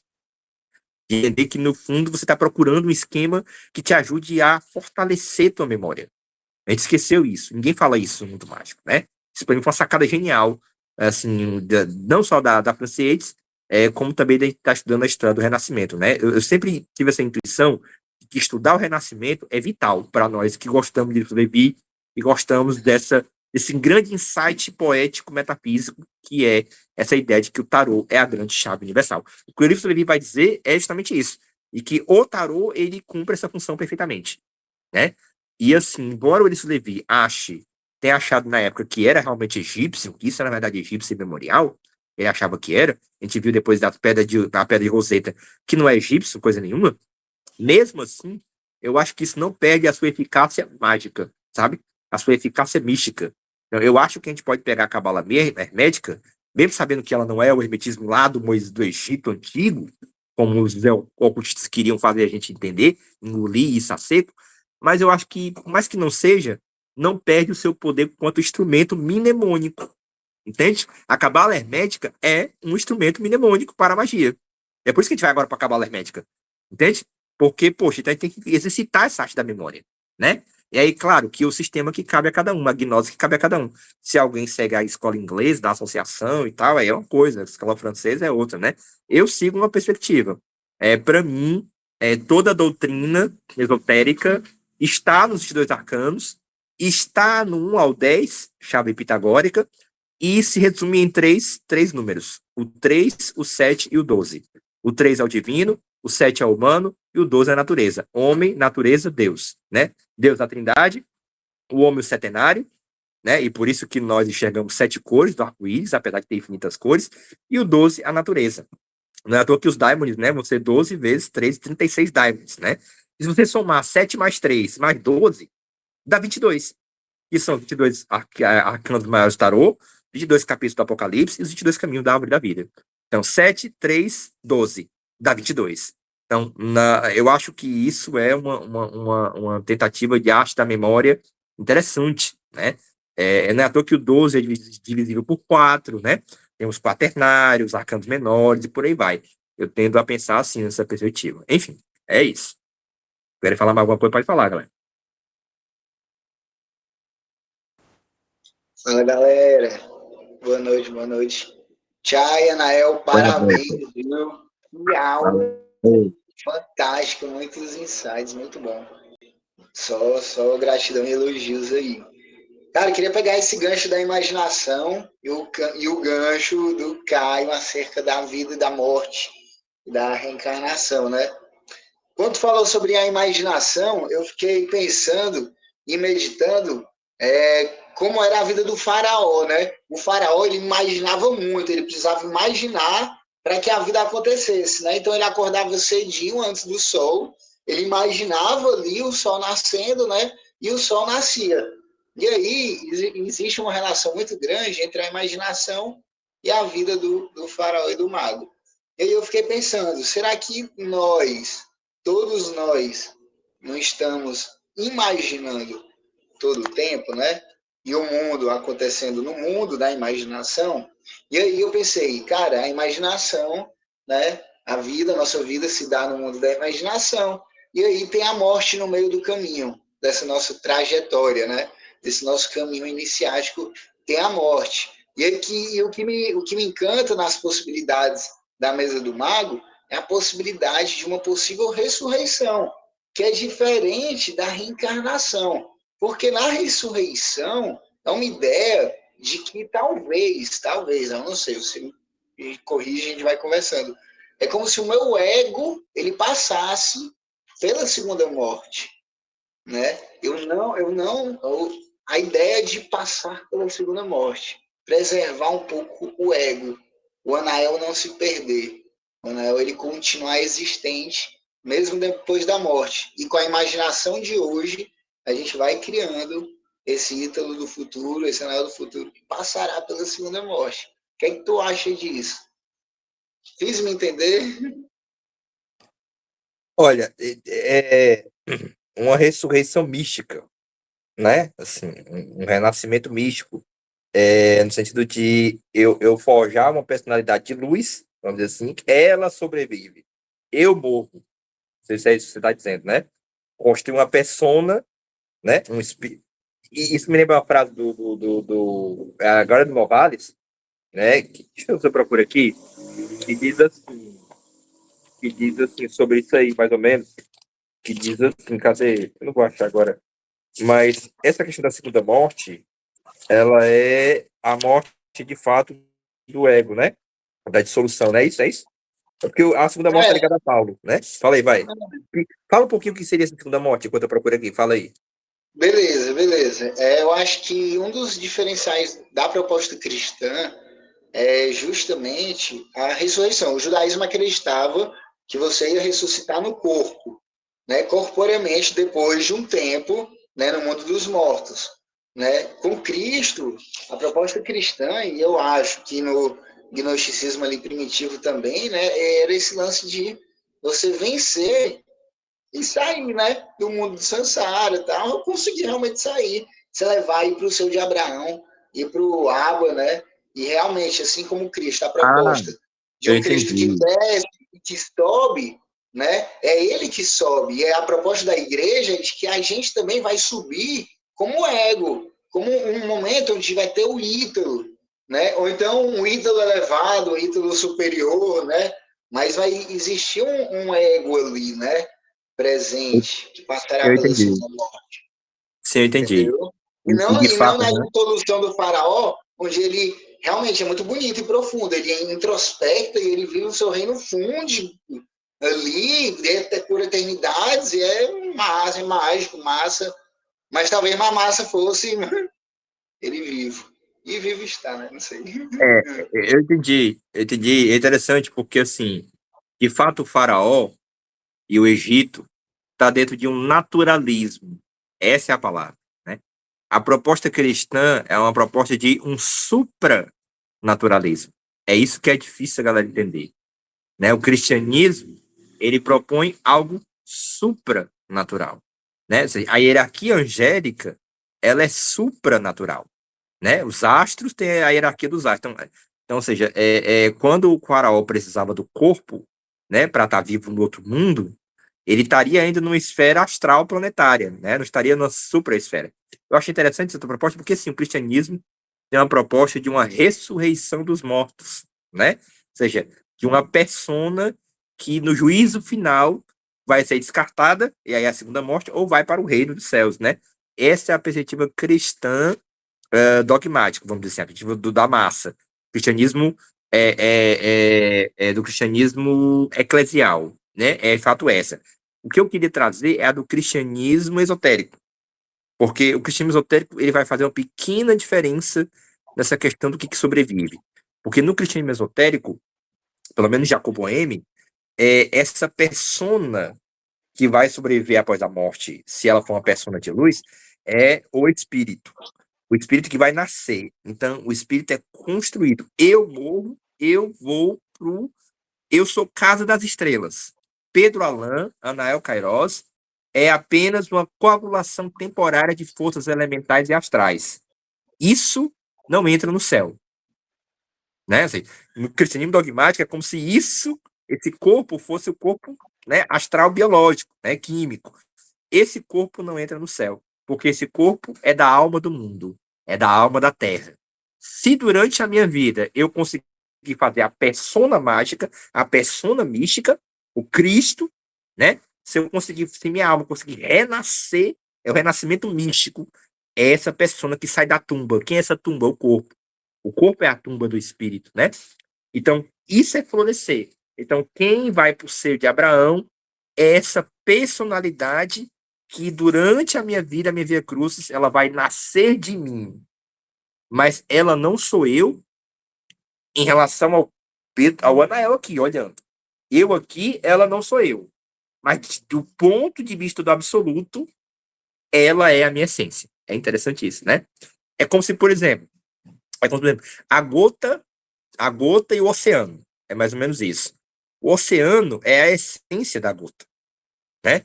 Só que é como se a gota não entrasse no céu, porque ela se dissolve no oceano. Mas o oceano é a essência da gota, né? Então, assim, uma frase do Novalis que diz assim: o espírito é a alma das almas.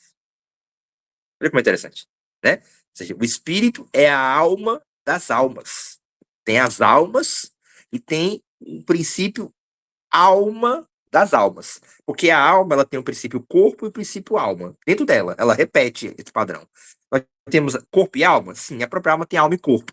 Então, a alma da alma é o espírito. Se a alma se integrar ao processo da alma, ela vai dar nascimento ao espírito, como a rosa na cruz, né? Então, a perspectiva do cristianismo esotérico é a perspectiva de que não é eu que entro na glória, mas é aquilo que nasce de mim. E sabe que tem isso muito forte? No filho do homem, a expressão filho do homem, que é muito esotérica, essa expressão filho do homem. O que é o filho do homem? É aquilo que vai nascer do homem. O que vai nascer do homem? O que vai nascer dessa cruz? A rosa. A rosa é o filho do homem. O homem é a cruz. O homem é a coagulação temporária de forças astrais. A rosa que nasce da cruz é isso que a gente veio parir. Né? Então, a criança mágica que nós viemos parir. Né? Então, por exemplo, meu nome civil é Pedro Alan. Meu nome místico é Anael Queiroz. É como se quem sobrevive é o Anael Queiroz, não o Pedro Alan. Então, essa questão da dualidade. Eu acho que essa é uma diferença do cristianismo mais popular, vamos dizer assim, né? O cristianismo popular talvez não tenha essa diferença de uma persona mágica que eu vou construir, né? Posso estar enganado, mas eu acho que é mais ou menos por aí. Eu respondi, Ítalo? Exatamente, porque o Cristo é a alma das almas, né? Entendeu? Ele é o espírito das almas, né? Espírito Santo, né? Tudo um em Cristo, né? A igreja é só uma, né? É a igreja, é só uma, né? A gente é só parte do corpo da igreja, né? E assim, é interessante como o cristianismo realmente tem muita coisa hermética de fato, né? Talvez exista realmente o cristianismo de algum modo, por exemplo, você dizer que a alma do mundo é o Espírito Santo é uma perspectiva hermético-cristã imediata. Isso faz muito sentido para mim, para vocês, eu acredito também, né? Que falar de Espírito Santo é falar de alma do mundo, né? E isso não cabe dentro de um católico, de um protestante ortodoxo, né? É assim, da popular. É realmente uma perspectiva esotérica, né? É você enxergar o universal por trás do cristianismo. O Kant dizia isso, né? O Kant, quando ele foi acusado de estar deturpando o cristianismo, o Kant, né? Quando ele foi acusado disso pelo imperador, ele disse o seguinte: eu não estou falando que o cristianismo é a verdade universal. Quem tem que falar isso são vocês, teólogos. São vocês, cristãos. Vocês têm que afirmar que o cristianismo é a verdade universal. O que eu estou dizendo é que há uma verdade universal por trás do cristianismo. Eu estou procurando o universal por trás do cristianismo, né? Então, o cristianismo esotérico é entender que o cristianismo tem, ou seja, não é porque, como diz o Schelling, né? O Schelling deixa isso muito claro. Não é porque existe o cristianismo que existe uma revelação. O cristão ortodoxo é assim, para o cristão popular é assim. Porque há o cristianismo, há uma revelação. Para nós esotéricos, não. É porque há uma revelação que há o cristianismo. Olha como é interessante, entendeu? O cristianismo é um ponto culminante da revelação. Entendeu? Há uma revelação que começa na natureza, começa no Hermes Trismegisto, no Egito, e o cristianismo seria o coroamento dessa revelação. Mas não é que a revelação existe a partir dele. Então, essa é a visão esotérica do cristianismo, né? Que não está claro para muita gente que fala cristianismo esotérico, né? Quando se fala em esoterismo, você está falando o quê? O universal da religião, né? Agora, nós somos cristãos esotéricos na medida que nós achamos que o cristianismo não somente tem verdades universais, tem uma filosofia da revelação por trás dele, como ele, na história humana, representaria a virada cardíaca do espírito humano. Então, o cristianismo seria um emblema para nós que somos cristãos esotéricos, né? De quê? Olha, a aparição do cristianismo mostra que o espírito humano na história, né? Gente, deixa eu falar uma coisa para vocês. Eu tive um insight hoje tão maravilhoso. Eu tô voltando a ter insights maravilhosos. Não sei por quê. Acho que tá lendo essas coisas do esoterismo, né?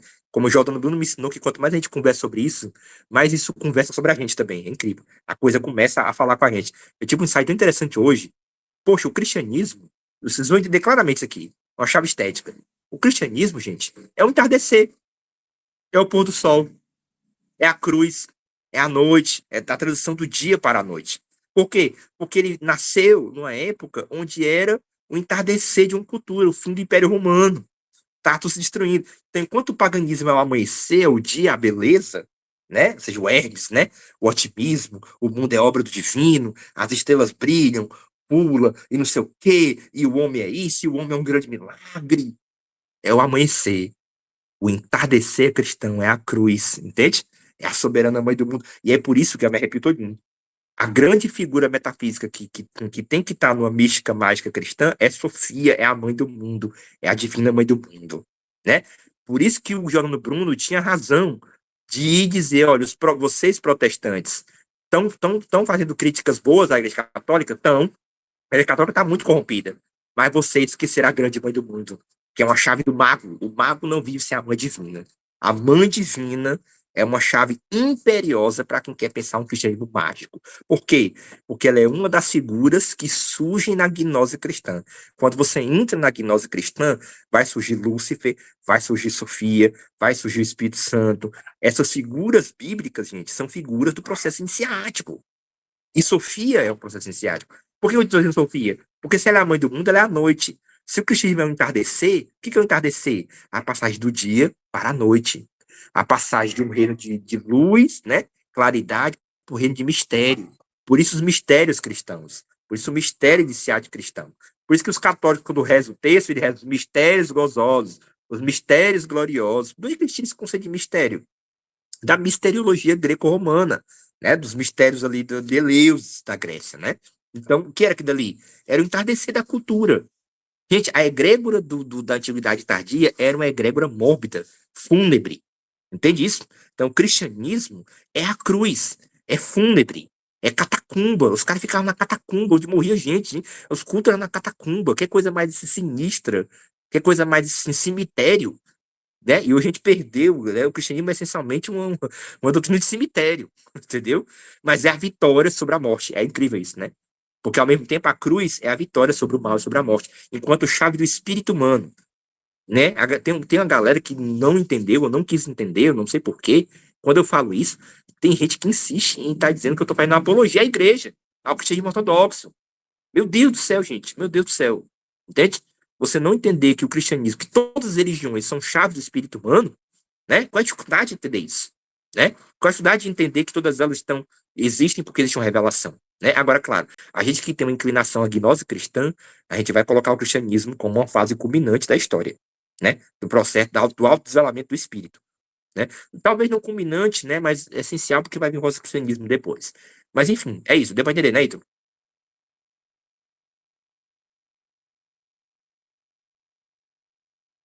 Porque assim, quando eu digo, né? Olha, fica muito claro isso, gente. Quando eu digo assim, não é porque existe o cristianismo que existe uma revelação.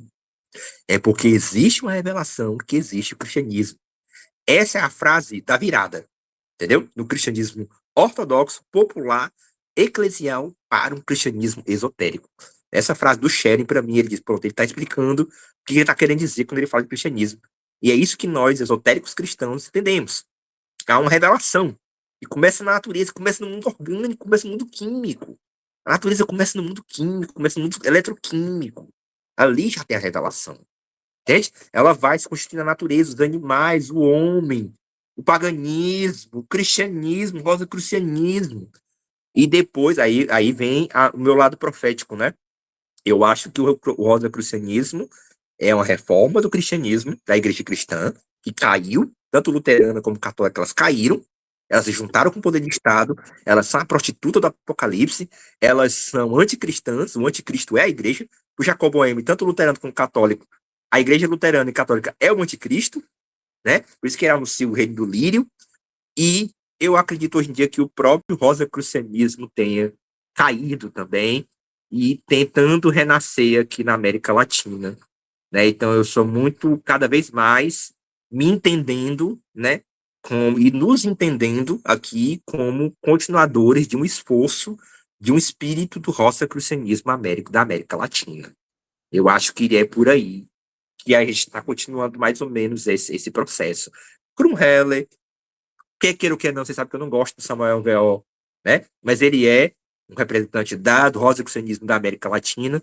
Eu ando conversando com uma pessoa que é muito fã do venerável mestre Lakshmi, né, Lakshmi Daimon, e assim, com toda a minha reticência à gnose samelina, como vocês sabem, já estudei, já pratiquei, hoje em dia sou avesso, mas essa pessoa me disse, olha, você tem que reconhecer que, no fundo, são pessoas da América Latina tentando popularizar uma coisa que ficava com a elite, com a população semi-analfabeta. Realmente é isso mesmo. Samael ali, a galera do Roscrismo, estavam tentando falar para uma população analfabeta, que não tinha instrução. O venerável mestre Laik é analfabeto. E o cara falava de gnose luceriana, gnose de Lúcia, gnose do Cristo, cabala, chave do tarô. Então, assim, essa coisa da chave do rosacrucianismo da América Latina, gente, de popularizar a rosacrucianismo. Uma Rosa Cruz popular, uma Rosa Cruz de base. Uma Rosa Cruz, assim, isso me encanta muito. E eu acho que todos nós aqui, esotéricos, aqui na América Latina, de algum modo, somos herdeiros, uma continuação desse espírito do tempo.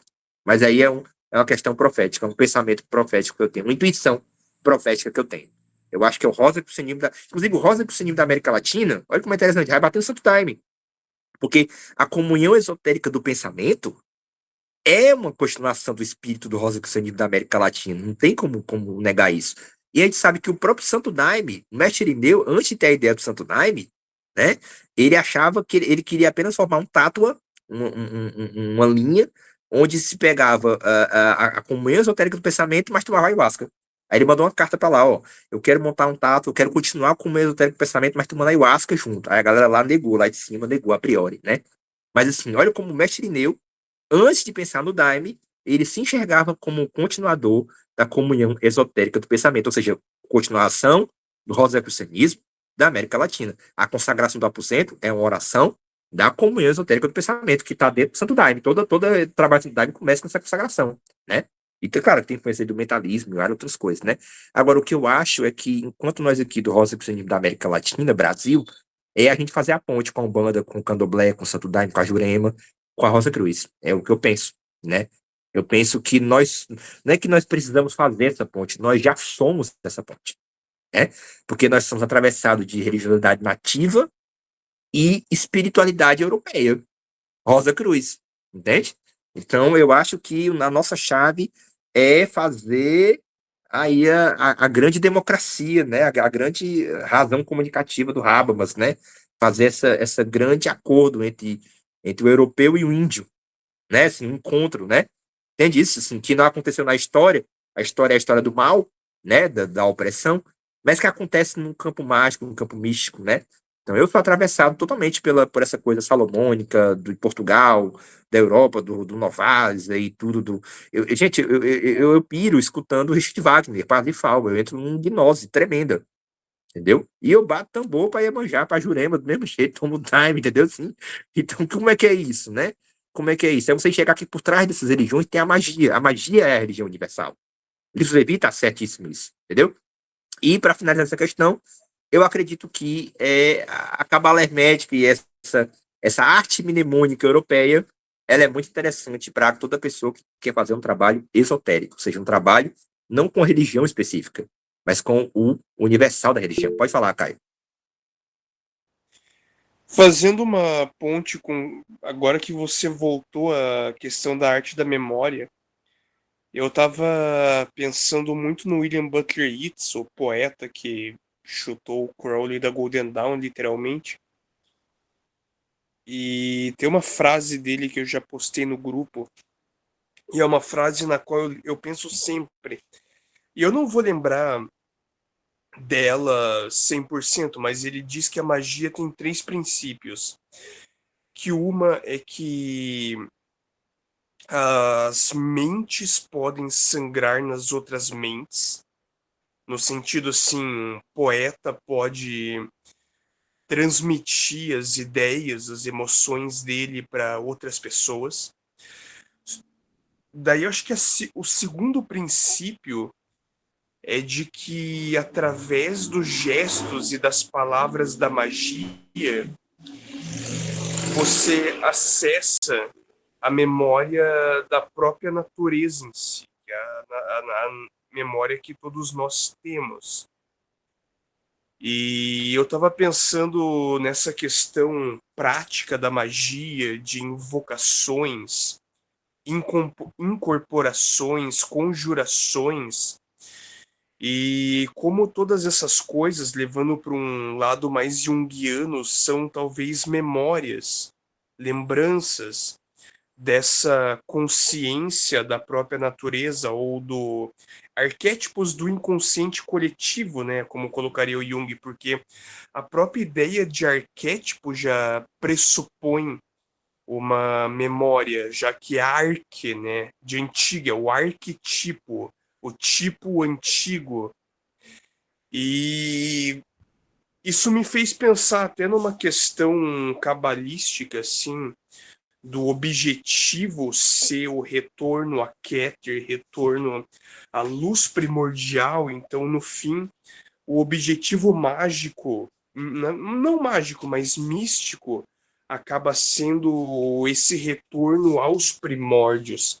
Só que automaticamente isso também me levou a pensar numa questão problemática de como talvez isso acabe nos levando a um certo reacionarismo. Reacionarismo no sentido político mesmo. Uma coisa mais tipo evola, assim. Enfim, essas são só divagações que eu tive, não é realmente uma pergunta. Enfim. Deixa eu comentar aí que tu jogou o Évolas aqui e assim, eu já li Évolas, já li a Metafísica do Sexo, do Évolas, já li René Guénon, já tive a minha fase guinoniana e evoliana. Eu acho que todo mundo já teve um pouco essa fase, né, deles. E eu compartilho com você, sim, essa preocupação de que se a gente não tomar cuidado, né, se a gente não tiver um cuidado filosófico, a gente pode desembocar num reacionarismo. Mas eu acho que é o seguinte, não necessariamente, né? Então, assim, a gente pode desembocar no reacionarismo se a gente tiver uma atitude tradicionalista diante desse conhecimento. É por isso que eu coloco o Novalis. Acho que você captou muito bem agora a essência do porquê que eu insisto no Novalis. Ou seja, e até me ajudou até a me entender agora, de fato, conversando isso com você agora, me deu até essa clareza. O Novalis talvez represente esse anti-guenonianismo, evolianismo, vamos dizer assim, né? Ou seja, o Novalis como uma metáfora dessa preocupação, dizer o seguinte, por que porque eu digo isso? Porque o que é uma atitude tradicionalista? É dizer o seguinte, o passado é melhor que o futuro, é melhor que o presente, e nós temos que voltar esse passado, temos que trazer coisas desse passado para esse presente. Ou seja, a sociedade só vai funcionar quando ela for uma monarquia, porque a monarquia que é o princípio solar, né, que é né, um que descende de todos. Esse é um princípio tradicionalista. Ele quer voltar. Ele acredita que existe uma tradição imemorial. O romantismo alemão, o idealismo alemão, eles têm uma outra postura diante da história, né? Uma postura interessante. Eles têm a postura de dizer o seguinte: a gente não pode medir o presente a partir do passado, porque o passado é para a gente reconstruir o presente, mas com chaves do presente, né? Então, assim, o romantismo alemão, eles têm essa ideia de, por exemplo, isso começou lá isso começa mais ou menos quando o Franz Bardem, o Elwürdigen, eles dizem assim, que a nossa época é melhor que a dos apóstolos. Por quê? Olha, a ideia de progresso, né? E a modernidade, por mais sombria que ela possa ser, ela é uma oportunidade de enxergar a história, né? E, portanto, enxergar aquilo que os antigos não tinham como enxergar, porque eles não tinham esse horizonte que nós temos agora, né? Então, o romantismo alemão, o idealismo alemão, a tentativa deles é recriar poeticamente o futuro com chaves do passado, mas isso não é um retorno ao passado. É interessante isso, né? Então, assim, eu compartilho com você dessa preocupação, e sim, eu acho que a memória é justamente isso que você está querendo dizer mesmo. Essa memória mágica do mundo é a magia. A magia é a memória da natureza, vamos dizer assim, né? E a gente fica eterno na memória, né? Porque se eu morrer e vocês se lembrarem de mim, lerem os meus textos, eu vou estar vivo no coração de vocês. Então, a memória mostra que nada morre, que nada vai para o nada, né? A memória é evocação. A memória é mágica, né? Então, esse tema de magia com memória, do Platão também, né? Que conhecer é recordar. No fundo, a nossa alma já sabe de tudo, a gente está lembrando. Então, essa chave da memória com a magia é muito fértil para pensar várias coisas. E é muito interessante isso, né? E eu acho que a magia é uma arte da memória, de certa forma. O mago tem que ter essa diagramação, esses princípios, ele pode conectar a totalidade, né? Dando essa coisa toda. Agora, a questão racionalista é justamente isso. A gente pode pegar, por exemplo, essa magia, essa memória, e entender que na modernidade a gente perdeu o elo com a tradição. Não nos cabe mais retornar a uma tradição. Nos cabe recriar poeticamente essa tradição. Então, eu gosto do idealismo alemão, do romantismo alemão, porque eles têm uma ideia de síntese entre o moderno e o medieval. Essa é a palavra. Entende? Por quê? Porque era a situação da Alemanha. A Alemanha, ela tinha a novidade que vinha ali da Revolução Francesa, o pessoal decapitando o rei, mas tinha o passado medieval muito forte, o rei prussiano. Então, o que eles pensaram ali? Bom, a gente nem precisa ser tão materialista, cientificista, ateu como ali a Revolução Francesa, nem também a gente não aguenta mais a Idade Média, essa coisa assim de prender e tal, de dogma, que você não pode discutir a Bíblia. Então, o povo alemão, ele quer uma síntese. Ele procura uma síntese entre o moderno e o antigo. Entende? E eles vão ver o quê? Eles vão ver que esses dois tempos históricos são duas chaves espirituais, né? Os antigos estão afirmando o objeto, os modernos estão afirmando o sujeito. Objeto e sujeito são o quê? São momentos do absoluto, né? Então, entender a modernidade como um momento do isolamento do espírito, e não necessariamente como a queda irreparável do espírito, né? Então, enquanto o tradicionalista vê uma queda irreparável na modernidade, o romântico alemão e o idealista alemão vê a modernidade como um renascimento, uma possibilidade agora de nós chegamos no limite e agora só resta subir, né? Então, essa ideia de que a gente não tem mais para onde ir, do fundo do poço, o que nos resta agora, ou seja, a ideia a obscuridade do tempo é o nascimento de um novo tempo. Então, eu gosto muito e eu acho que o Novalis representa isso. Uma opção não reacionária de pensar a magia e o esoterismo. Eu acho que é por aí. O que você está falando me faz pensar um pouco no Joaquim de Fiore, que é um autor que eu não conheço muito, eu não cheguei a estudar, mas ele foi um monge medieval que basicamente criou a ideia que a gente tem hoje de progressismo, né? Porque ele dizia que a história do mundo ia ser a era do pai, que era o judaísmo, a era do filho, que era a cristandade, e que um dia no futuro ia surgir a era do Espírito Santo, em que todas as religiões iam ser unificadas em uma e que todas as pessoas iam encontrar Deus nelas próprias e que o mundo ia ser governado por monges e, querendo ou não, essa acaba sendo a visão que nós telemitas temos, né? Porque para nós telemitas existia o Éon de Ísis, que era a pré-história matriarcal, isso porque na época do Crowley existia essa visão que hoje nós sabemos que é equivocada, de que a pré-história teria sido um comunismo utópico matriarcal. E daí você tem o Aeon de Osíris, que é quando surge a cultura de autossacrifício e de sofrimento, e surge as civilizações patriarcais, o Egito, a Grécia, sempre centradas nessa questão do sacrifício. E daí a modernidade é o Aeon de Horus, que o próprio Crowley anuncia, que é essa era que acaba trazendo de volta questões de Ísis e de Osíris para serem ressignificadas. Por isso que Telemann acaba ressignificando coisas da Bíblia, por exemplo, pegar Babalon, que é a prostituta do Apocalipse, e para nós telemitas Babalon é sagrada, porque ela é a grande mãe, ela é a terra.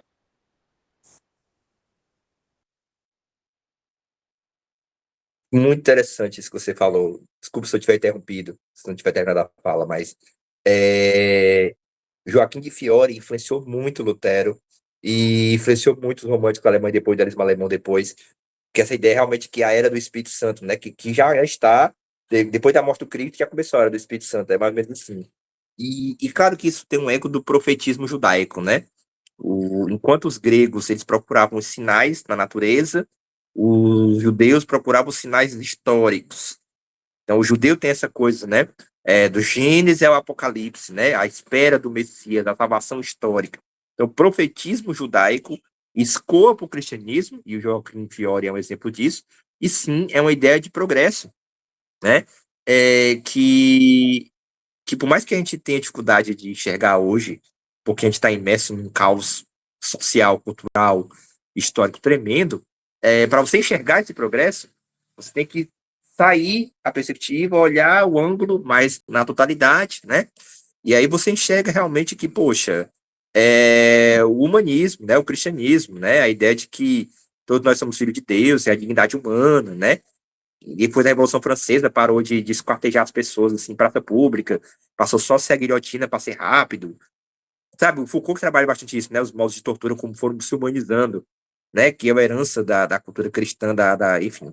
E assim,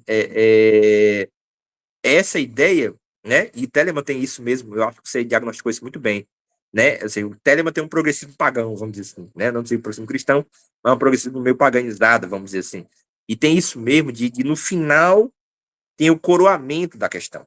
Ou seja, talvez nós modernos não tenhamos a plenitude existencial, ou enfim, a sabedoria que os antigos tivessem, mas nós estamos na culminância do processo, né? De um certo ângulo de uma filosofia da história. Nós estamos no coroamento. Então, nós também somos especiais, modernos. Não pode esquecer isso. A gente não pode se jogar no lixo, se descartarmos em prol de um passado. Seria o arcaísmo, né? Então, o tradicionalismo, ele peca por esse arcaísmo. E você usou a palavra perfeita, ressignificação. O trabalho é ressignificar o passado com as conquistas do presente, da modernidade. Porque houveram conquistas. Os direitos humanos, a humanização do homem, né? Como diz o Joe Stuart Mill, você pode ser ateu, mas você tem que admitir que o cristianismo representou um certo progresso moral da humanidade. Por quê? Porque pela primeira vez a humanidade se entendia como filha de Deus, todos os povos, né? Porque antes do cristianismo, o Deus dos judeus veio para salvar os judeus, os deuses egípcios para salvar a nação egípcia, os deuses de cada país, de cada região, existiam para aquele povo. Aí veio o cristianismo, com a herança do Império Romano, né? Da ideia de global, de império global, foi o cristianismo diz, olha, vamos criar uma religião universal, né? Entende? Que una os povos. Então, a gente pode até dizer que o cristianismo criou a ideia de humanidade. É porque a ideia de humanidade é essa ideia de que todos nós somos pertencentes a um elo comum. E você tem que admitir que isso é um progresso moral da história humana. Claro, não chegou para todos, claro, houveram muitas atrocidades históricas por conta disso, mas a gente está falando do ângulo de uma filosofia da história. Então, sim, os românticos alemães, os idealistas alemães, eles vão tentar fundamentar uma metafísica do progresso, mas não é um progresso ingênuo, né? É um progresso que, como diz o Novalis, ele é uma cadência, ele é cheio de retorno e ida, retorno e ida. Ele compara isso com como é que ele compara isso? Ele dá uma chave tão interessante que eu acho interessante. Ele pergunta assim, o Novares, né? Você diria que um pássaro que nasceu com asas, né? Que nasceu com asas, o pássaro nasceu com asas. Você tem coragem de admitir que ele não vai conseguir voar? Claro que ele vai conseguir voar um dia, é a natureza dele. Se ele nasceu com asa, um dia ele vai conseguir voar. Ou seja, se o ser humano nasceu com essa ideia da liberdade, é porque essa ideia um dia irá se realizar. Porque não faz sentido você dizer que um pássaro que nasceu com asas não vai conseguir voar. Então, o humano nasceu com a ideia da liberdade, da dignidade humana. Uma hora isso vai acontecer com o projeto da natureza. É santíssimo isso, né? Ou seja, por que a gente elogia o mundo? A natureza, ela é muito linda. Mas quando chega no homem, o homem é mau. O humano é uma desgraça. É melhor que não existissem seres humanos na Terra. Interessante isso, né? A gente aprecia a natureza, mas a gente se horroriza. A gente se coloca para baixo, né? Eu acho interessante isso, sabe? A gente recuperar aquilo que há de bom na modernidade, o avanço da modernidade e ressignificando as coisas do passado. Sabe? Eu penso numa síntese entre mente e medieval nesse sentido. Por isso, Novalis, e por isso essa conversa maravilhosa que a gente está tendo aqui agora, me fez, mais uma vez, entender que o Novalis representa essa reação antitradicionalista do esoterismo. É por isso que a gente vai marcar um novo tempo nessa perspectiva esotérica da comunidade esotérica brasileira. E é isso. Gente, são 9 horas. Eu gostaria de encerrar por aqui. Agradecer a participação de todos. Qualquer coisa a gente continua lá no grupo, tá bom? Que eu tenho agora outras coisas para fazer. E eu agradeço demais a participação de vocês, demais mesmo, assim. E é isso. Parabéns para todos nós, palmas para todos nós. Chegamos no final e nós vamos colocar isso no YouTube. E é isso. Valeu, galera. Valeu. Cuida, valeu, é nóis.